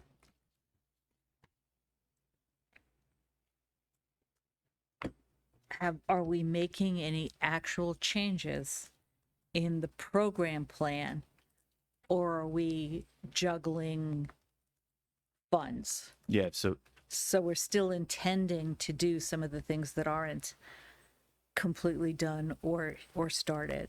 So are we taking anything off the table that we plan to do programmatically? Yeah, thank you for the question. Outside of the, I'll go back to this slide. Just 1 second. That new unallocated savings. Well, but that's savings from projects we intended to do, so they're done. Right. Yeah, that's great. Yeah, that's the only. Thank you for saving money. Yeah, that's the only amount. So those funds instead, and I'm glad you raised the question because I want to be clear. What we're currently proposing in this is everything below Webmaster basically are those one-to-one reallocations.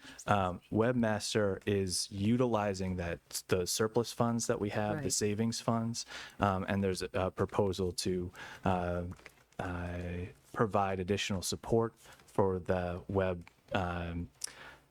city website. So that's adding update. something. So that's an additional. Okay, that's not program. taking something off the program, list. right? Okay. And that would just be funding through FY25. And again, make sure I got this right. So all of these are projects that are in the fiscal 25 budget already, funded through general funds or capital funds or and we're just using a different funding source. Correct. All except for Webmaster. That's the only new And the or initiative. webmaster is the new one, and everything else is, it was going to be general fund or some other category, and now it'll be ARPA for purposes of bookkeeping. Correct. Thank you. But I do just want to make sure that folks are clear. The other ARPA projects that haven't been started, that we don't think we're going to be able to obligate in time, right? Fingers crossed, you have the monies off to the side, and fingers crossed that future councils may agree that these are priorities to make sure that they are those dollars are leveraged in future budgets for these specified activities. So I think that's important to keep in mind. We can stress as much as we want in the resolution how important these things are, but it is going to be up to future councils to actually execute. And so to that point, then there's 4, because the mental health pilot is basically Fingers already. crossed we get this money. Yeah. So emergency rental assistance, the community connectors, the community center renovation, we just talked about that as a priority, and $160,000 to go toward the next step in recreation center development. So it's a fairly small list, and it's a list that has been high priority through 2 councils already. So personally, I mean, if there's somebody here who thinks that this is a big risk, Sorry, can I make? if we make it clear that these are priority and not because they didn't get started, but yeah. Yeah. No, I get what you're saying. Like, just, these have been priorities for quite some time. So the likelihood of them being removed, it's pretty slim. And to add a little bit of comfort, we're really only talking about the first 4. The mental health clinicians pilot, we have an active contract for, so we have an So it's really 4. obligation that would hold future councils to continue to pay that obligation for the pilot for the remainder of the 2-year term that we have it. So the only reason why we're putting this bucket in on a bubble is because we have an outstanding earmark request that, fingers crossed, will move forward. Yes. Okay, Councilmember Gibson. Yes, a little bit on the flexibility of future council with the restricted, I think you call it restricted funds.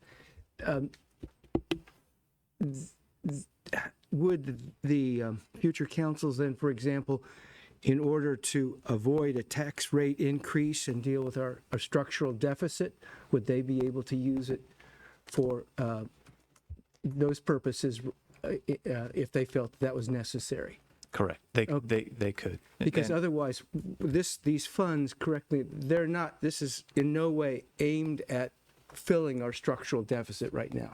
Correct. Okay. And just a couple two more questions. However, I do want to make sure I'm clear. Yeah. So once things kind of shake, and I think this goes back to Councilmember DeBala's point about the lost revenues, right? So depending on how this ice tray that you're talking about trickles down, and whether or not there's any outstanding dollars that we could ultimately then say fall into the bucket of lost revenues due to the pandemic, then that would be a reserve fund add, correct? Not necessarily, because we've already programmed the majority of all of those funds. So, Okay. Yeah. So it's not. We don't have savings in other lines, more or less, for it to be used, broadly speaking, for some other purpose. We would. I mean, as we move along in the ARPA program, there are things like that 400,000 buffer that we're talking about that we could. I mean, that's additional surplus that we could use. That's just going to go into the reserve account right now. So there are ways that this will, hopefully bolster our reserve account as well as allocating for these purposes. But again, just like the council has run into and be transparent, it just as council has run into challenges in its FY23 budget, FY24 budget, and has said we have this structural deficit. We need to allocate some ARPA funds for XYZ to try and stabilize. That is something, again, a future council would have the ability to do. And we may or may not recommend that at the time. But like I said, the restrictions on this reserve account are on a future council are no different than this council inheriting a 5-year ARPA spending plan and making determinations within that plan to reallocate. That's helpful. So sorry, City Manager DeSpirito. Thank you. You know, I think and you asked a good question, Councilmember Gibson, with respect to structural deficit. In the simplest sense, what this approach that Andrew is describing this evening is a way to keep dollars in play, dollars that otherwise would fall off our table.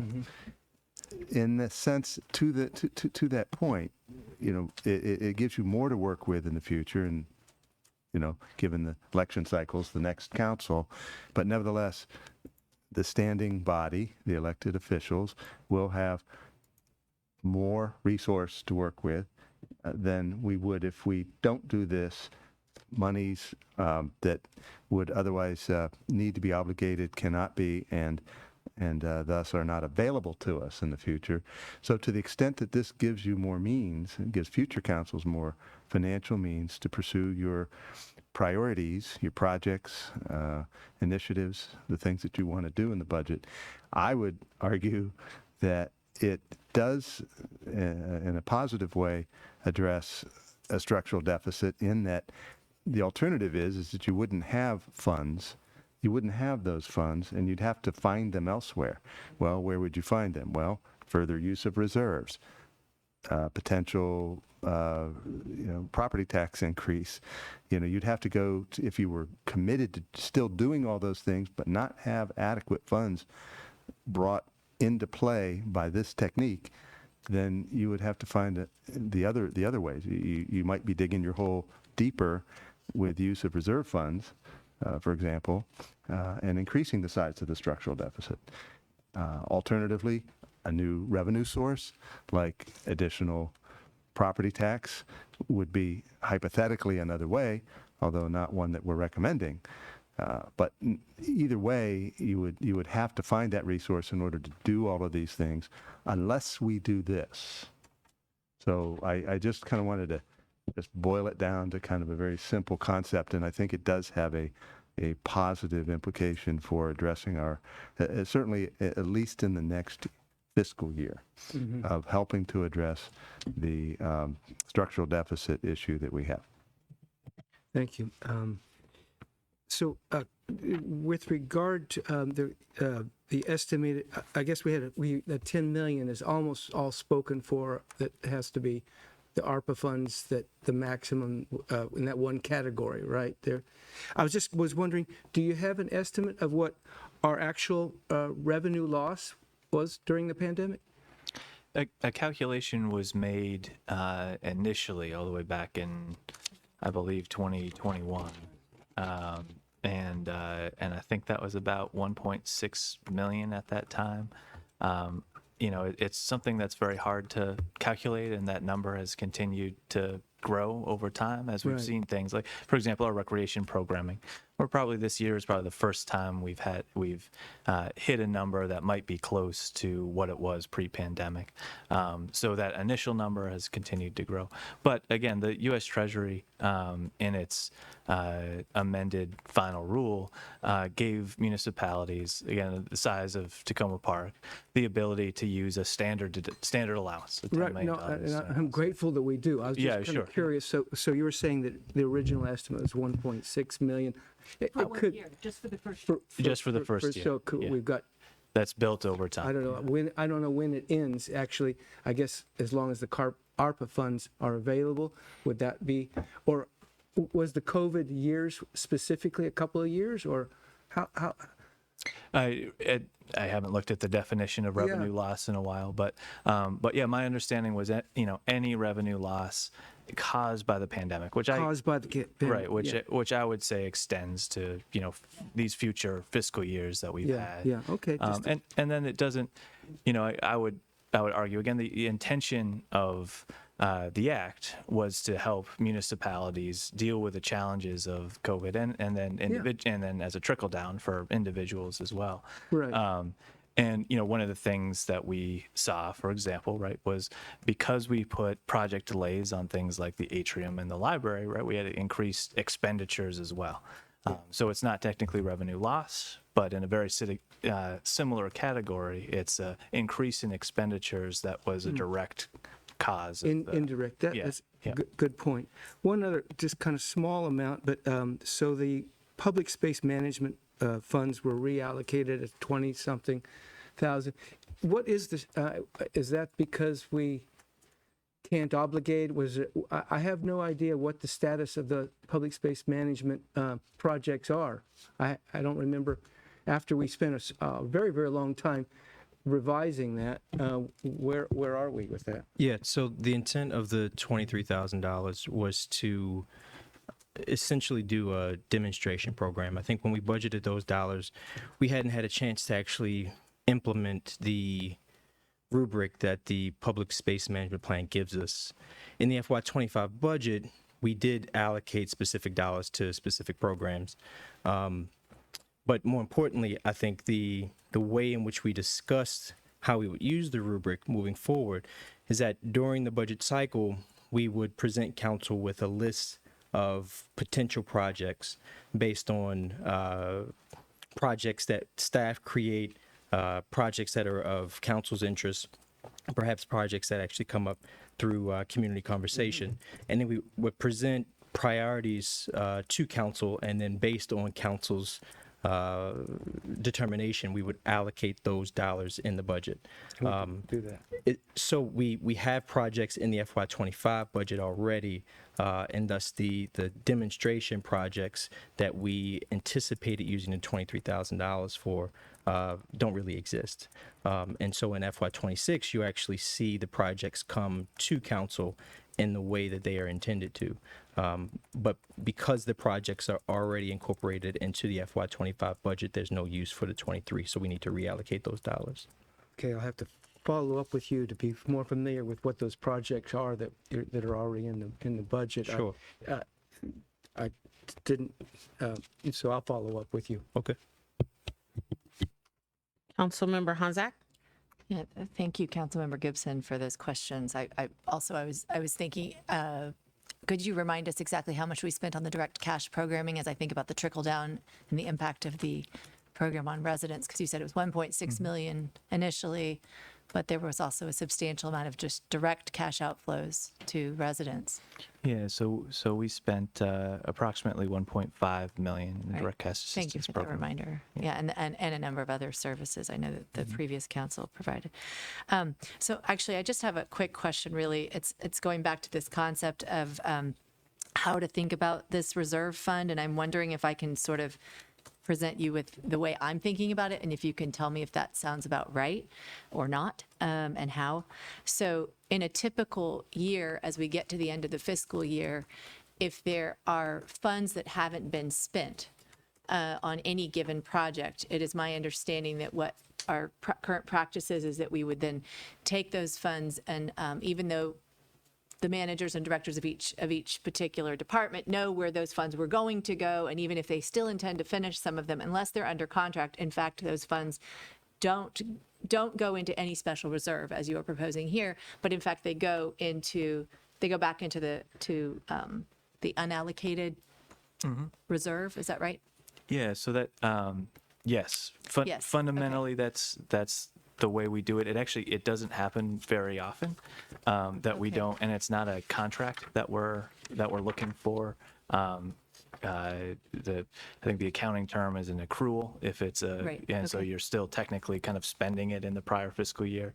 But I think what you're talking about is surplus dollars. So we have a surplus from a program that we didn't necessarily. But you might still intend to do it, right, or hope to do it, but it's been delayed for whatever reason. Right, and in that circumstance, that's where we move it from in the first budget amendment. So it'll be moved from one fiscal year to the next. So that's the way that this community typically manages. So I'm thinking of those kinds of funds in the same way that I'm looking at this type of funding. And what I see as different here is that rather than dealing with the additional funds, the surplus, if you will, that's not spent, that's not contracted or obligated, you're proposing that we put it into a special reserve account. And I'm interpreting that that special reserve account and the way you've laid it out here for us is almost in and of itself the best indicator we could have for the next council of the way that this council intended to spend the money, but they're under no obligation to do so. Can you just kind of compare a little bit more how that compares to the way you would think about moving from one fiscal year to the next, and what makes this different? I mean, why don't we do it this way when we're moving into a new fiscal year, for example? Yeah, so I guess there are some comparisons to draw there. Okay. When we move it from one fiscal year to the next, and we have a budget amendment the first budget amendment we typically do in July. Right. We will say, for example, this paving, we didn't spend all of our sidewalk dollars in FY24 that we intended to, but we still want to do those projects in the next year. So council approved a budget amendment to bring those dollars into FY25. And I guess council could in that next budget year say, hold the phone. We don't want to be spending these funds now. But once once council adopts a budget amendment at that point, it kind of becomes part of the budget at that point. So, I don't know. Yeah, I mean, I think the reason why the separate reserve account is the most useful, and we've done this with our housing reserve, which is different from the general reserve, it's because you want to be able to identify the purpose of those dollars. No, that's exactly what I'm getting at. Yeah.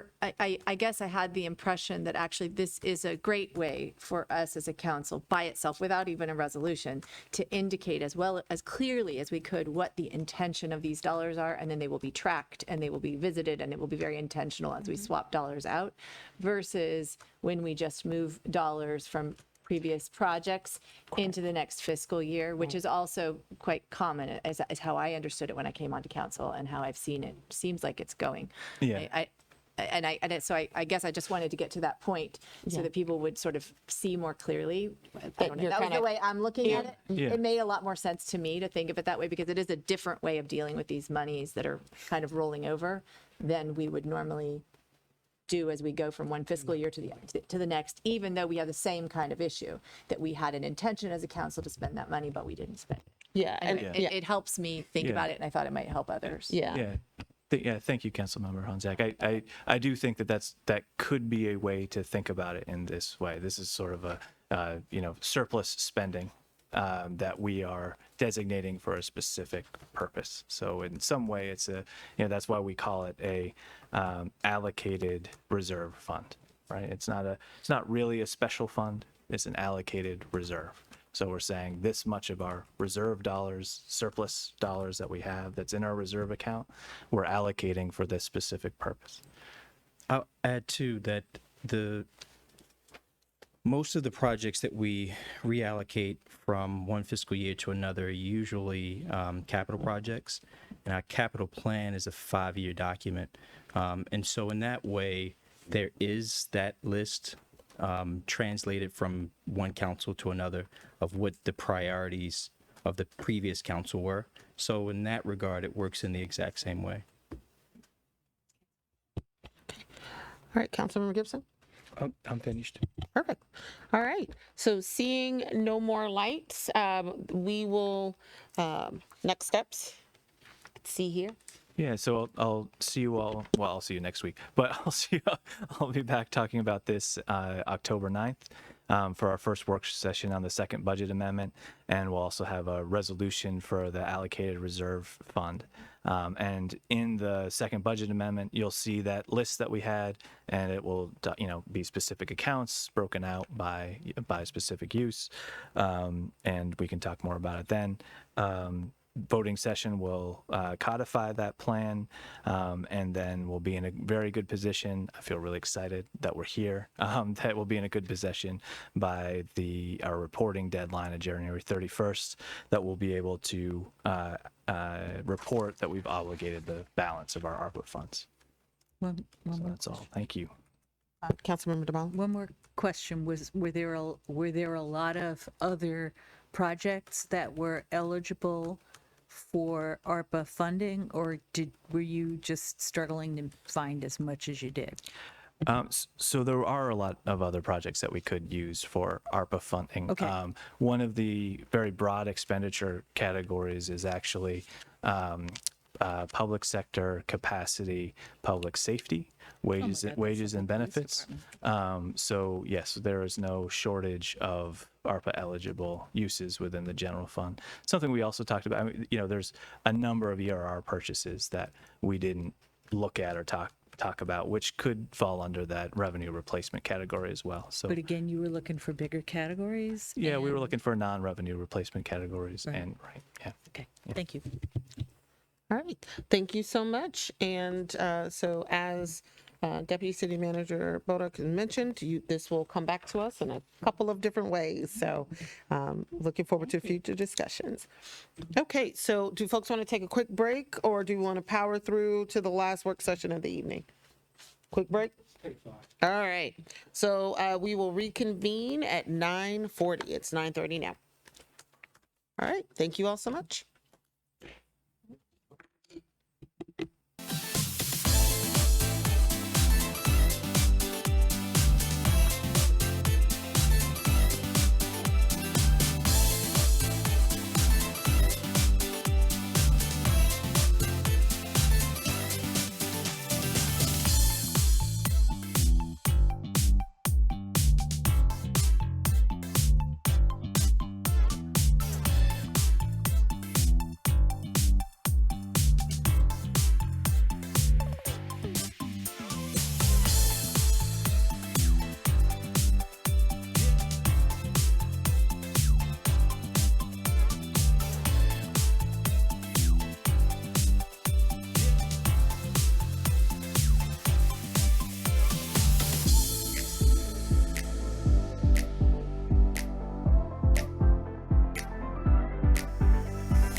Can we get everybody to the front? I'm sorry, I was the one that went long this time. I apologize. We don't want our. We got enough? All right, we're gonna get it started. All right. Thank you all so much for indulging us as we took a little quick recess. So the last agenda item for this evening is the FY26 budget schedule. So with this, I'll turn things over to our city manager. Yes, thank you, Madam Mayor. Staff is pleased to present to you for your consideration a proposed FY26 fiscal year 2026 budget schedule. And before, and I think Andrew's going to try and get it up on in the screen in a moment, so everybody, including folks who are viewing, can follow along. I know council has a copy as well, but just as a point of introduction, the approach that my team and I took in developing this proposed budget schedule for next year, we tried to listen hard and incorporate some of the things we heard from members of the mayor and council as well as the public with respect to what can we do to provide a more productive, more transparent, and more inclusive budget process than before. And that's not to say that there was anything wrong whatsoever with the past, but we can always improve on things. And I think some of the themes that we heard were, hey, we had a pretty compressed time frame. I think we didn't have as much time for the mayor and council and the public to consider material as we would have liked between when the budget proposal came out, which was for a variety of reasons a little bit later than usual, and between work sessions and that hard stop that we have when the mayor and council must act in early May, that bookend there where we have to get the tax information to the county and council tries to wrap up the budget. So we've unpacked that by starting earlier. That's the one side that has flexibility. Another theme was additional engagement, additional opportunities for the mayor and council to hear what the community thinks in a variety of ways, whether it is through earlier public hearings, a community budget forum, which would be an opportunity to have more of a conversation with the community and to answer questions and have a dialogue as opposed to just information provided through public hearings, which are limited in time and don't really guarantee any specific responses to comments. Those are still important. It's important to get that kind of information on the record timely, but this having a budget forum is something that I'm proposing, in this case for November 12th, that's early enough in the process that staff, the departments, haven't yet completely formed their proposal to meet. And I thought it was important that they had an opportunity to hear from the community and that you had an opportunity to hear from the community, and frankly, anything that the mayor and council would wish to add at that relatively early date that's germane to the coming budget. Related to engagement is outreach. And while it's not listed as a calendar item, what's sort of between the lines and what's going to be important and something we intend to do is to be even more proactive than we've been in the past in reaching out to the public and to our own employees for ideas with respect to the budget. One of the ways we reach out to the employees is mentioned here. One way to reach out to the community is the community survey. And to that extent, we'd like to have something that starts relatively early in the process. We're proposing to launch it October 14th and run through February.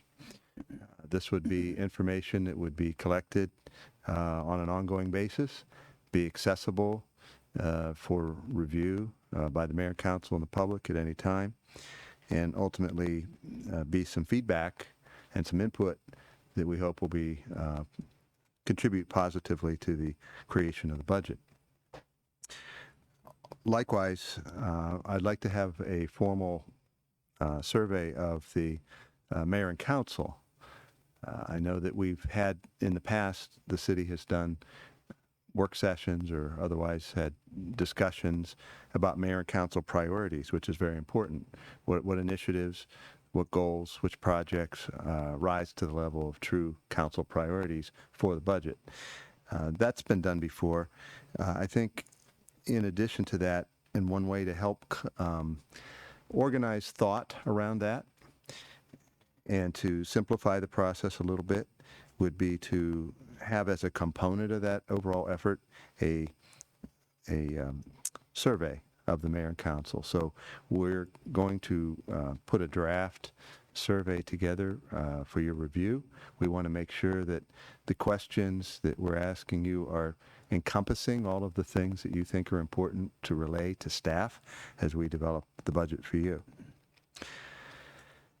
We're also going to be trying to reach out in various ways to the community, to populations that have not traditionally participated, might not necessarily feel comfortable or have had a lot of experience in coming to the community center, informal meetings.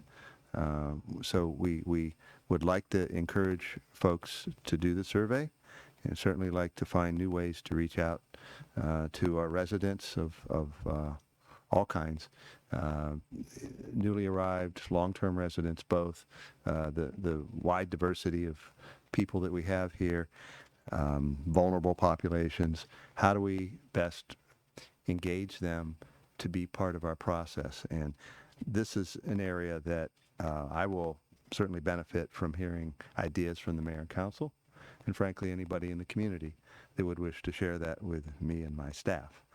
But we would like to work on that, and we'll be working on that with our communications department, with Donna and her team, and otherwise through the finance department, budget, and my office as well. So those are some themes. We know also with an election, we will have a new newly constituted mayor and council by mid-November. So the thought is to do the survey of the mayor and council during of the new council, since it will be the new council that will be ultimately giving direction and approving the FY26 budget. That unfortunately does call for some tight timeframes, which is reflected here. We're not going to have a lot of turnaround on a council survey, for example, because it'll be the new council, and we'll need to get information fairly quickly back. But we don't want to miss an opportunity to have some public discussion of the outcome of that survey, and opportunity to, as a staff, to receive whatever the consensus of the mayor and council is with respect to the survey and beyond the survey. Just to talk in general about your goals and priorities for the coming budget. And so that opportunity is going to be provided here and is reflected in this calendar. So broad-based, those are some of the goals heading into this. It otherwise allows for more time for the mayor and council next year, in that I would be delivering a budget proposal to you earlier. I think this past year it was the end of, what was it, end of March? End of March, as it turned out. We're shooting for getting this to the council before the end of February. And so to me, that's unpacking the schedule a little bit, allowing for a little more breathing room for both the mayor and council and the staff that have to make adjustments based on feedback from the mayor and council. The finance department was hard pressed last year with some very short turnaround times, and I think that always opens up the possibility, just in addition to being stressful, sometimes it can be fertile ground for mistakes or something missed, and we want to minimize the risk of that. It also gives staff a little bit more time to think about the feedback we received before the next step, and to present perhaps even better options as a result of the feedback we received. So in looking at this schedule, if we could go back to the beginning, please. And this just sort of lays out what will be occurring along the way. The candidate nominating caucus has already occurred. We are tonight discussing this budget schedule. September 25th, voting session, we would like to have approval of the budget schedule. Is that now shown on the subsequent meeting, Andrew? That's on October 9th. I don't know if that changed. I was looking at the rolling agenda and And I guess this is why it's draft, right? We can make adjustments if we need to. So yeah, it's currently listed as September 25th, but if we wanted to provide some extra time prior to the voting session, we certainly can. I think the next council meeting would be the 9th, October 9th. So yeah, right now the rolling agenda is showing October 9th voting session, resolution approving the FY26 budget schedule. That's what's on the rolling agenda. Additional time before the vote. Okay. Right. So that will be coming to Mayor and Council soon, but of course your feedback this evening will be very important following the presentation here to let us know what you'd like to see adjusted, if anything. We are looking at doing a council candidate orientation. The reason I mention this, and it says October 1st, it may also be October 8th or October 15th. That's yet to be determined. We're trying to just nail down availability of folks, like the city attorney's availability. And the idea with how this relates to the budget is, of course, it's an information session, and one component, certainly not the only component, but one component of a council candidate orientation would be for my staff and I to discuss the budget process a little bit. October 14th, we are thinking about that as a date for the community survey to be launched. And that would run through February. This would be an online. I don't know if, Andrew, would you want to just discuss a little bit what the thought process is for a community survey, please? Sure. So we're currently working on a community survey internally. We're basing it largely off the Rockville model, but we'll certainly be making modifications that suit the city of Takoma Park, and we'll also run it by our senior leadership team before we bring it forward. But the idea is that we would have it open for a long period of time. One concept we've tossed around, I think makes a lot of sense, is that we would actually have a round of the survey close by December 2nd, which would mean that there could be some opportunity for council to sort of look at what that initial feedback is as they're talking about their budget priorities for the upcoming fiscal year. And it would also, I think, deadlines are really helpful when it comes to doing surveys. So a shorter deadline might make some sense there. Yeah. And then we can obviously advertise it as well during the community budget forum, say, hey, make sure you fill out this survey as well. So that's the initial thought.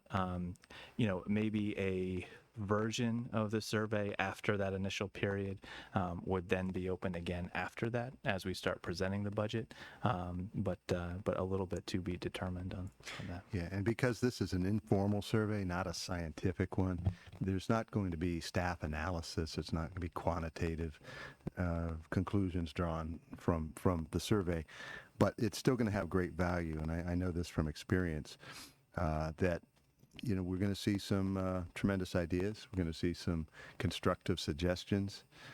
These are things throughout the budget process that the mayor and council can access and ultimately individually or collectively, you can determine, which of those ideas, might be something you want to consider. But but I do want to say it's not scientific, and it's not going to be quote unquote analyzed. Most cities don't. It's just raw feedback that's available for you to digest and decide for yourselves what's useful. But we're also going to be reaching out to the community to encourage their participation and show some real appreciation for those that do. November 5th, it just is a marker here with respect to the elections. Proposing November 12th being the Community Budget Forum. The idea here is this is not an early preview of the city manager's budget, because there will not be one by that date, nor should there be. This is a very formative stage where I'm recommending that we have a discussion with the community where we could certainly begin with having some high-level overview of how the budget process works, how our budgets are constructed, and what our charter requires, and operationally what how we operate within a budget, what's the purpose of it, and so forth.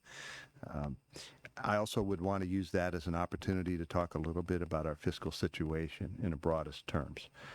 The word structural deficit has come up before, and I think we all know we've had challenges in recent years, and we're going to continue to take on some challenges. What are those challenges, and what are some of the what are some of the things that we did in the current budget to try to address some of that? I don't mind saying in general terms some of the things we might be thinking about as a staff for the next budget, but I really want to stay away from any specifics. And then really the main reason for this, beyond that, is to listen, is to have an opportunity to let our residents, our participants in the meeting, express themselves about the budget for the coming year. What are priorities to them? What are things we should be doing or perhaps doing less of? What should we be emphasizing? Where's the guardrails, with respect to a hypothetical increase in the property tax rate, or just, anything that is important to them. I think we'll have some time limits. We'll have a little structure to the meeting. I will have my department heads available. I think it's important that they're there to listen. I would like to try and keep from having discussions that are overly granular. I don't think this is the time to grill a department head about the criteria of a particular program or something like that. But to talk a little bit in broader terms. What are some of the overall goals that staff has been recommending and administratively, and what are some of the things that we're trying to help the mayor and council at least currently achieve, and what platform do we have, what superstructure do we have to best, digest and process feedback from the new council and the community as we go through the whole budget development process with public hearings, work sessions, as we continue to modify the budget proposal that comes out from my staff and me, and ultimately work towards adoption. So that's generally the goal of the more details to come. This again is November 12th. We're having a meeting as soon as I think Monday to begin planning that session. And we want to think it through, and we'll get more details to you all as to what we're thinking about a budget forum. I think members of the community have expressed a desire to have such a meeting and have a little bit more of a dialogue where they can try and get some questions out and answers back.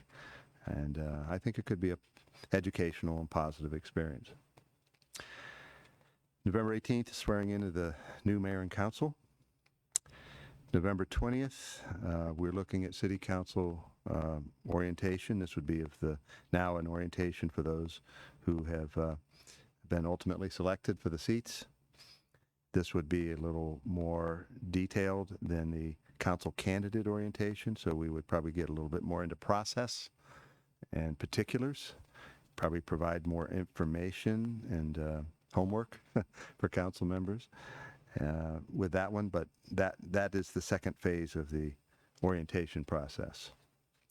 We wanted to do it as soon as we could after the election, and November 20th would be pretty soon. December 3rd, we're slating that regular council meeting for council budget priorities that the survey would be due. So the survey would go out to the council members. Yeah, I had jumped past that. On November 20th, the council budget priority survey would be released to the new council. So just they would, 2 days into the new term, be the recipients of the budget survey. And then we'll be asking for that back on December 3rd, which I know is a quick turnaround, and I know Thanksgiving's in there somewhere. But we also are trying to be able to get the budget devised, budget proposal devised, and in your hands in February, not March or April. December 4th, that is a date we're looking at a work session, council budget priorities and survey results. So we'll see how much of that we can turn around quickly. And then give you an opportunity to advise us of what you think all of the responses mean and what direction you wish us to go as we continue to develop that proposed budget.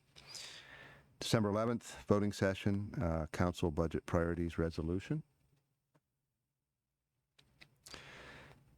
February 15th, city receives the constant yield rate. February 19th would be an overview orientation. That's the CIP and equipment replacement reserve. That's more of an internal. Is that the intention here is especially for new council members, we thought explaining the city's CIP and the ERR in the context of the regular budget presentations might not be a great idea. So maybe we do it beforehand as a primer before we get to those conversations. Okay. So that would be something. Just a presentation work session during a council meeting. Okay, thank you for clarifying that. February 26, the FY26 budget book, the proposal published for the council and for the public. So that's the target date for you receiving it. Council meeting on March 5th, I would present an overview of the draft budget to the council. We would begin to have department budget presentations. Part one we're proposing would be administration, where we cover city manager's office, IT, HR, ARPA, finance, city clerk, and communications. March 12th, we would continue with department budget presentations. This would be part two, public works, HCD, and library.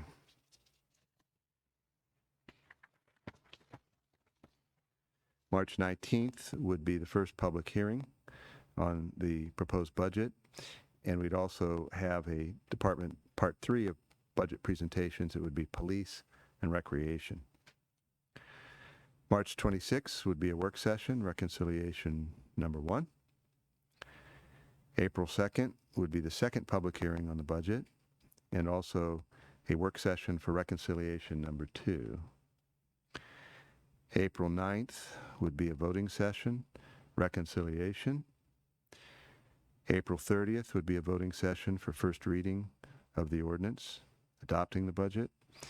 And May 7th would be a voting session for the second reading of the ordinance, adopting the budget. And this gives us the latitude that if for whatever reason we must go to May 14th, we'd still be within our deadline. But we wanted to frankly, not even show that because we're hoping to not have to go there, but if ultimately the mayor and council thinks it's necessary, just know that that would be an additional meeting if those two voting sessions, one or both of those, needed to be delayed for a week for whatever reason. At this point, I just want to pause to ask about any questions or comments on what I've covered so far. Councilmember Fulcher. I definitely understood what you had in mind with the community survey. And I was just wondering, you talked about it being loosely built from Rockville survey and then it'd be informal and there's not really going to be a quantitative analysis. It's like raw feedback. How does the council survey compare to what the residential survey? Okay, that's a little bit different. For one thing, it may be a little more brief, and it actually we could talk about several different formats. The format we used in Rockville was we actually had the names of each council member, and on any given question, yes, no, uncertain, or they could make a comment.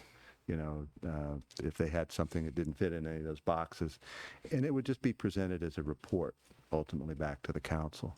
So all of you would be able to see where each of you stood, and you'd also be able to, at a pretty quick glance, see if there seemed to be some consensus around certain questions. Not that it's anything official, it's not. It's just information, and not that anybody would be held to any of these positions.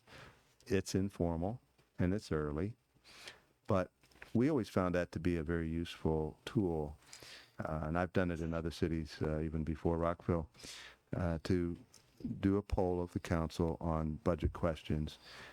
One of the things we'll want to do is review with you in advance what those questions are, so that it's a meaningful survey to you, not just staff's perspective of what we think we want to know. At the end of the day, it's much more for your use than ours. This is for something for you to say, hey, I've got a better handle on us as a full mayor and council, and that hopefully is useful in your ultimate direction to us on priorities, because we'll couple a review of that survey, as it indicates here. We will couple that with a discussion of however you want to address it, but council budget priorities. And that's a conversation that we're proposing that you have. That would be on December 4th, the work session, council budget priorities and survey results. So I just look at the survey as a tool, non-binding, and hopefully it's constructed in a way that makes sense to you and is meaningful. Thank you, Councilmember Fulcher. I do have a follow-up. So one of the questions that I have is the fact that the work session on the budget priorities and survey results are on the 4th, and then the expectation is that there's a voting session on the 11th.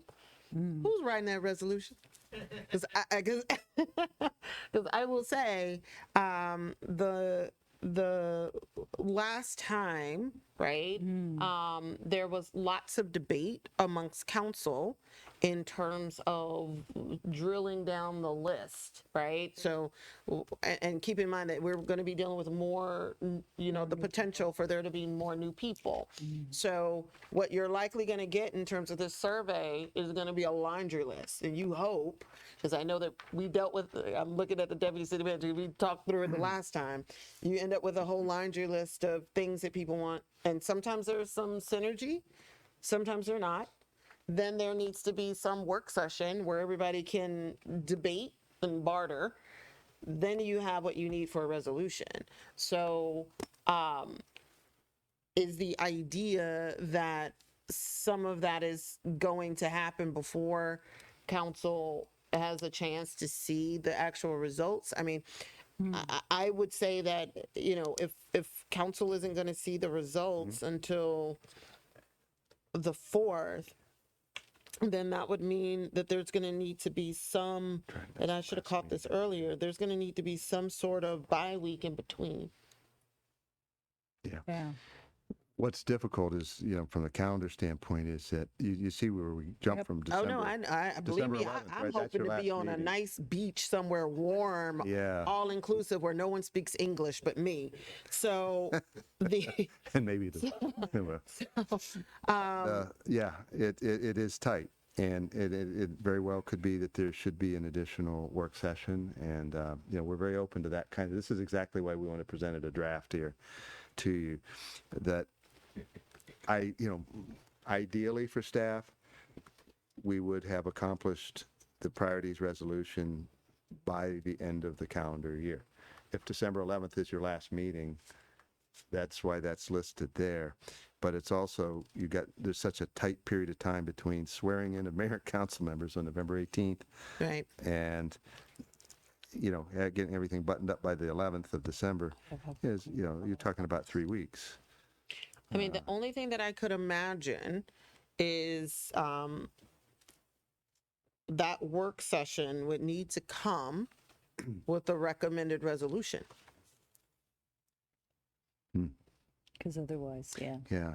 Because otherwise, I hear what you're saying in terms of time, but otherwise, if Now, what you're looking for. The good news is every other year you won't have this problem. Yeah, exactly. Because you could do that budget survey earlier. You don't have to worry about doing it after November 18th. It could be in October.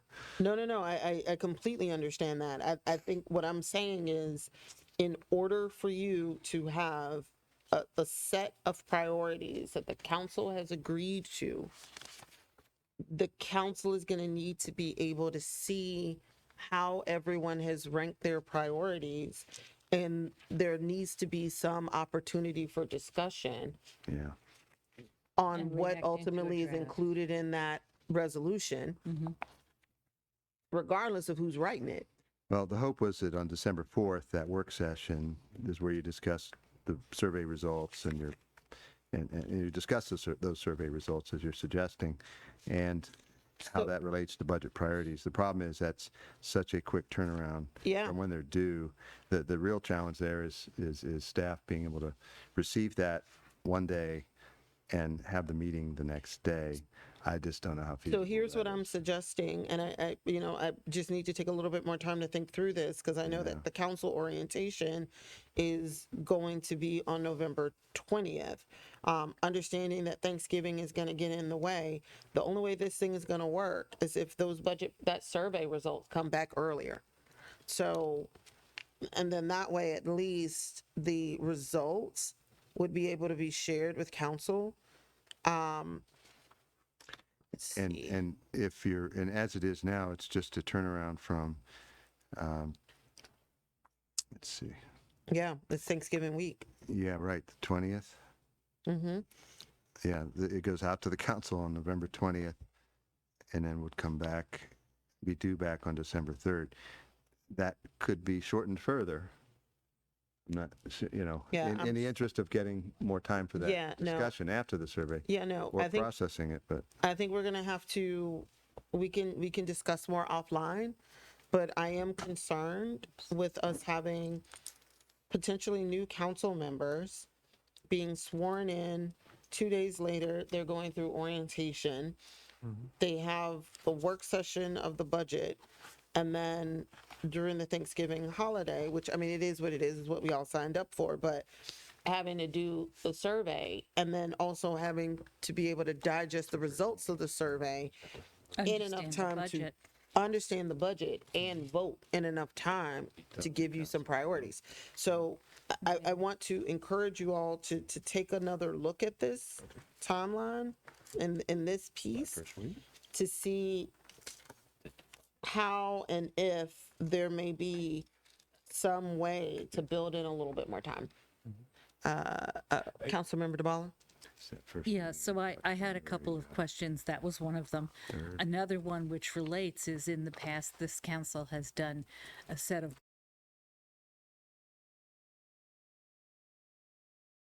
because I don't see a brand new council being able to do this, let alone also be able to review the previous council's general priorities. I love this idea. I just don't know how it works in this particular schedule. How do the two integrate? Are we not gonna do general priorities anymore? Are we, because theoretically you would do them first or at the same time. Right. General priorities will have to happen in the new year. And the idea is that the 2-year priorities will begin after FY26 in terms of their incorporation in the budget. But that's why I think last year and it continues this year, we made the distinction between annual budgets and then kind of the council priorities. Council priorities, as you said, were general. They didn't, they were meaningful, I think, in terms of general guidance for the city.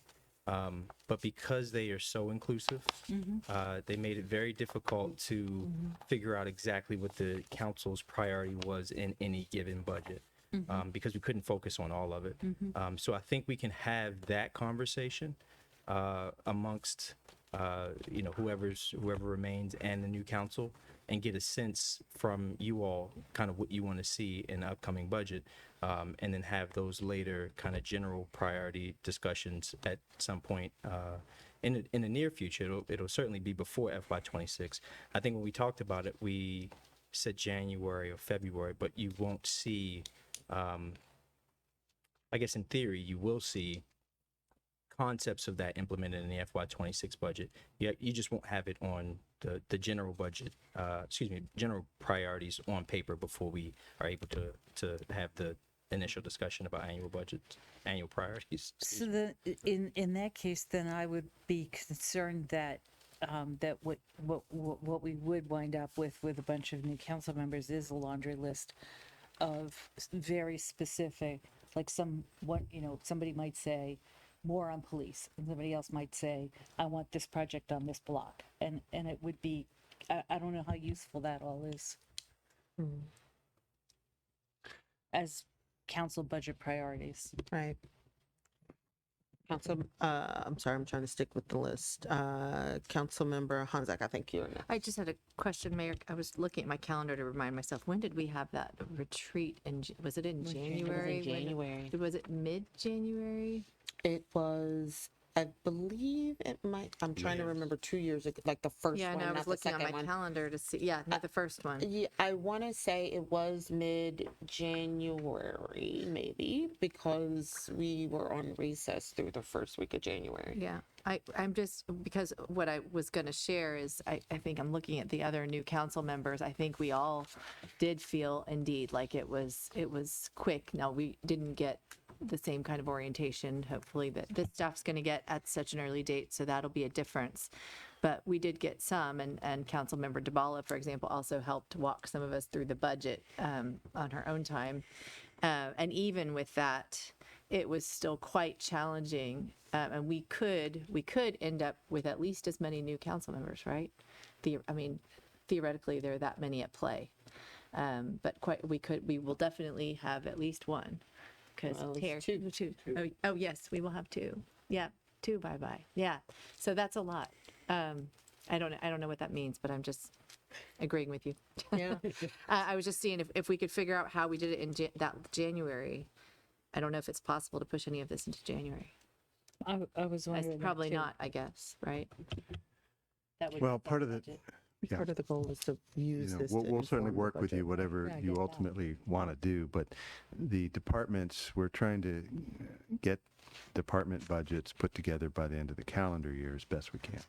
That's the problem with doing stuff in January. Is there some flex? We can talk about that. Perhaps your first meeting back early next year, January, first week of January, so January 3rd or something. Maybe it's, that's not too late, to have the budget priorities and survey results, or at a minimum, the budget priorities resolution by then. But just to unpack that a little bit, because I know it is just so tight. November 20th And we to did have one your other last question meeting's on that. December 11th.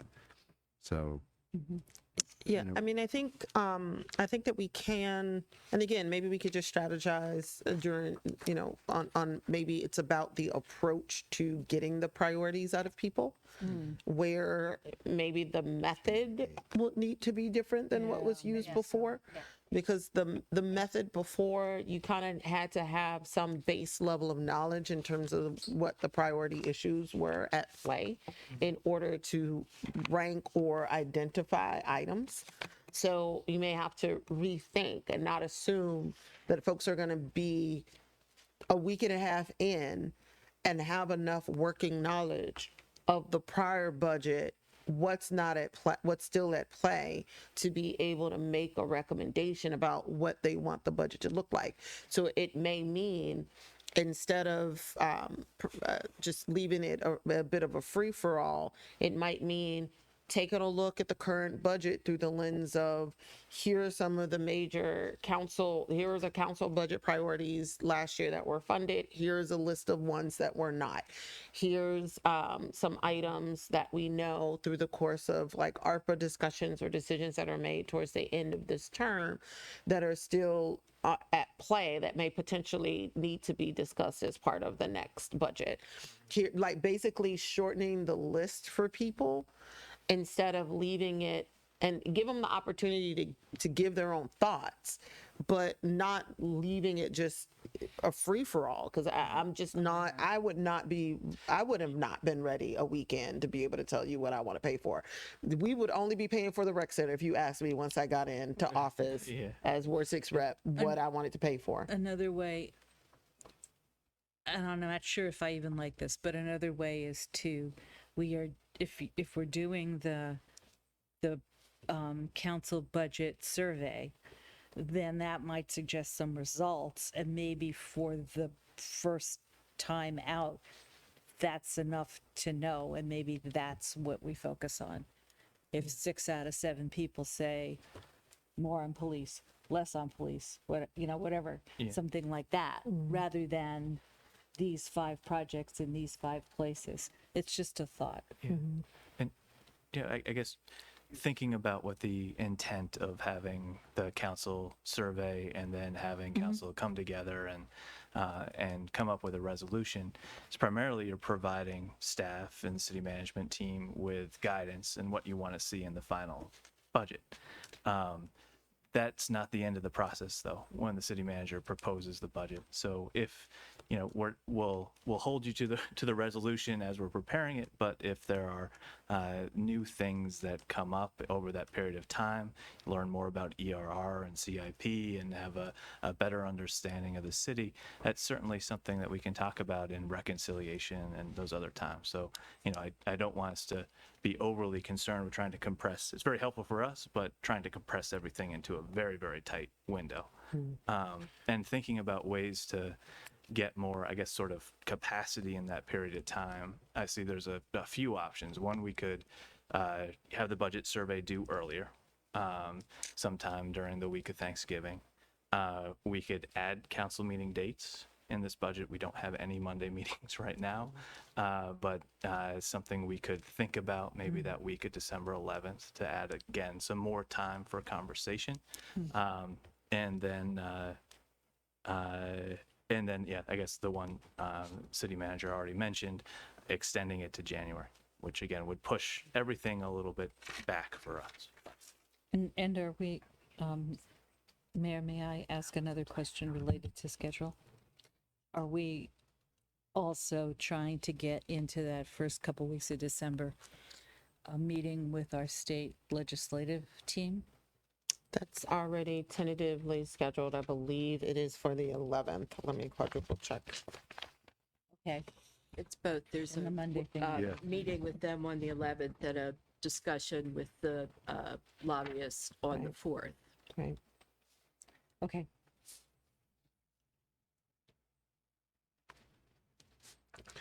Right. Well, based on this discussion, my staff and I can work on some ideas on the calendaring. I don't know if we're going to be able to work that all out tonight. In fairness, Steve, let us, this has been helpful. Why don't we come back to you very shortly with some suggestions on those particular that particular dilemma. Okay. In terms of, Councilmember DeBall. I did have one more question, and I really like this new approach, by the way. Yeah. For all that I'm being critical right now, I really like this. But I do have another question, which is a question that came up in public comment that I have wondered about myself. Can we separate the tax rate decision from the budget decision as we have the property tax revenue is becoming less and less a piece of the budget? If you look back a few years ago, it was a much greater percentage of the budget, and now it's a little less. Is this the time to consider whether we can decouple them, or is that just not done?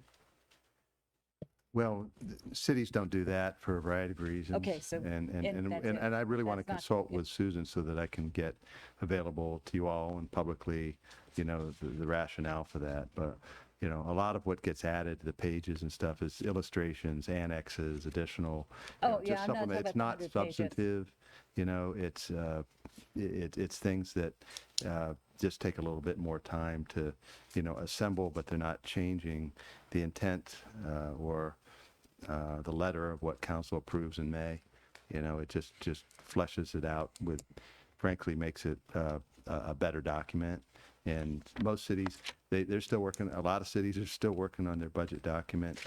It's adopted effective July 1st. Sometimes I've seen the document come out after July 1st. That's the final. And so it might not even be feasible to get it done before the beginning of the new fiscal year if we're not truly adopting the budget until the book is completely finished. You might actually be into the next fiscal year already. But there's a lot of reasons that finance has for that, and I'll share that with you. Okay, thank you. Okay, Councilmember Fulcher. I just wanted to take a minute to say how impressive it is that you fit a forum and 2 surveys into this calendar, also on an election year. And the only snag that we're really seeing here is that crunch time between the 4th and the 11th. And I agree that adding a Monday in there seems like it just makes sense because you can't make another week magically appear in there. And so but yeah, I'm really impressed. And also, we talked about that every 2 years for elections is hard. And this is just another example of what makes it hard to have elections every 2 years is because these calendars just don't quite add up on an election year. So thank you all very much for your work on this. I feel like you really heard from this council and from the residents, all of which are demanding, especially the council. So thank you. Thank you, Councilmember Fulcher. Councilmember Gibson. Actually, yeah, I second everything that Shana had to say. You listened to us, the 3 of us that were on the budget subgroup and many others. And so this brings together the many pieces that we needed, and it looks good. Just one minor little piece that has been talked about is a handbook. So I don't know whether that's a part of the orientation or not, but that was something that was, I think, agreed to, that we would have a new council members handbook, to make the orientation work well. I know that falls on Jessie, but she's good. Thank you.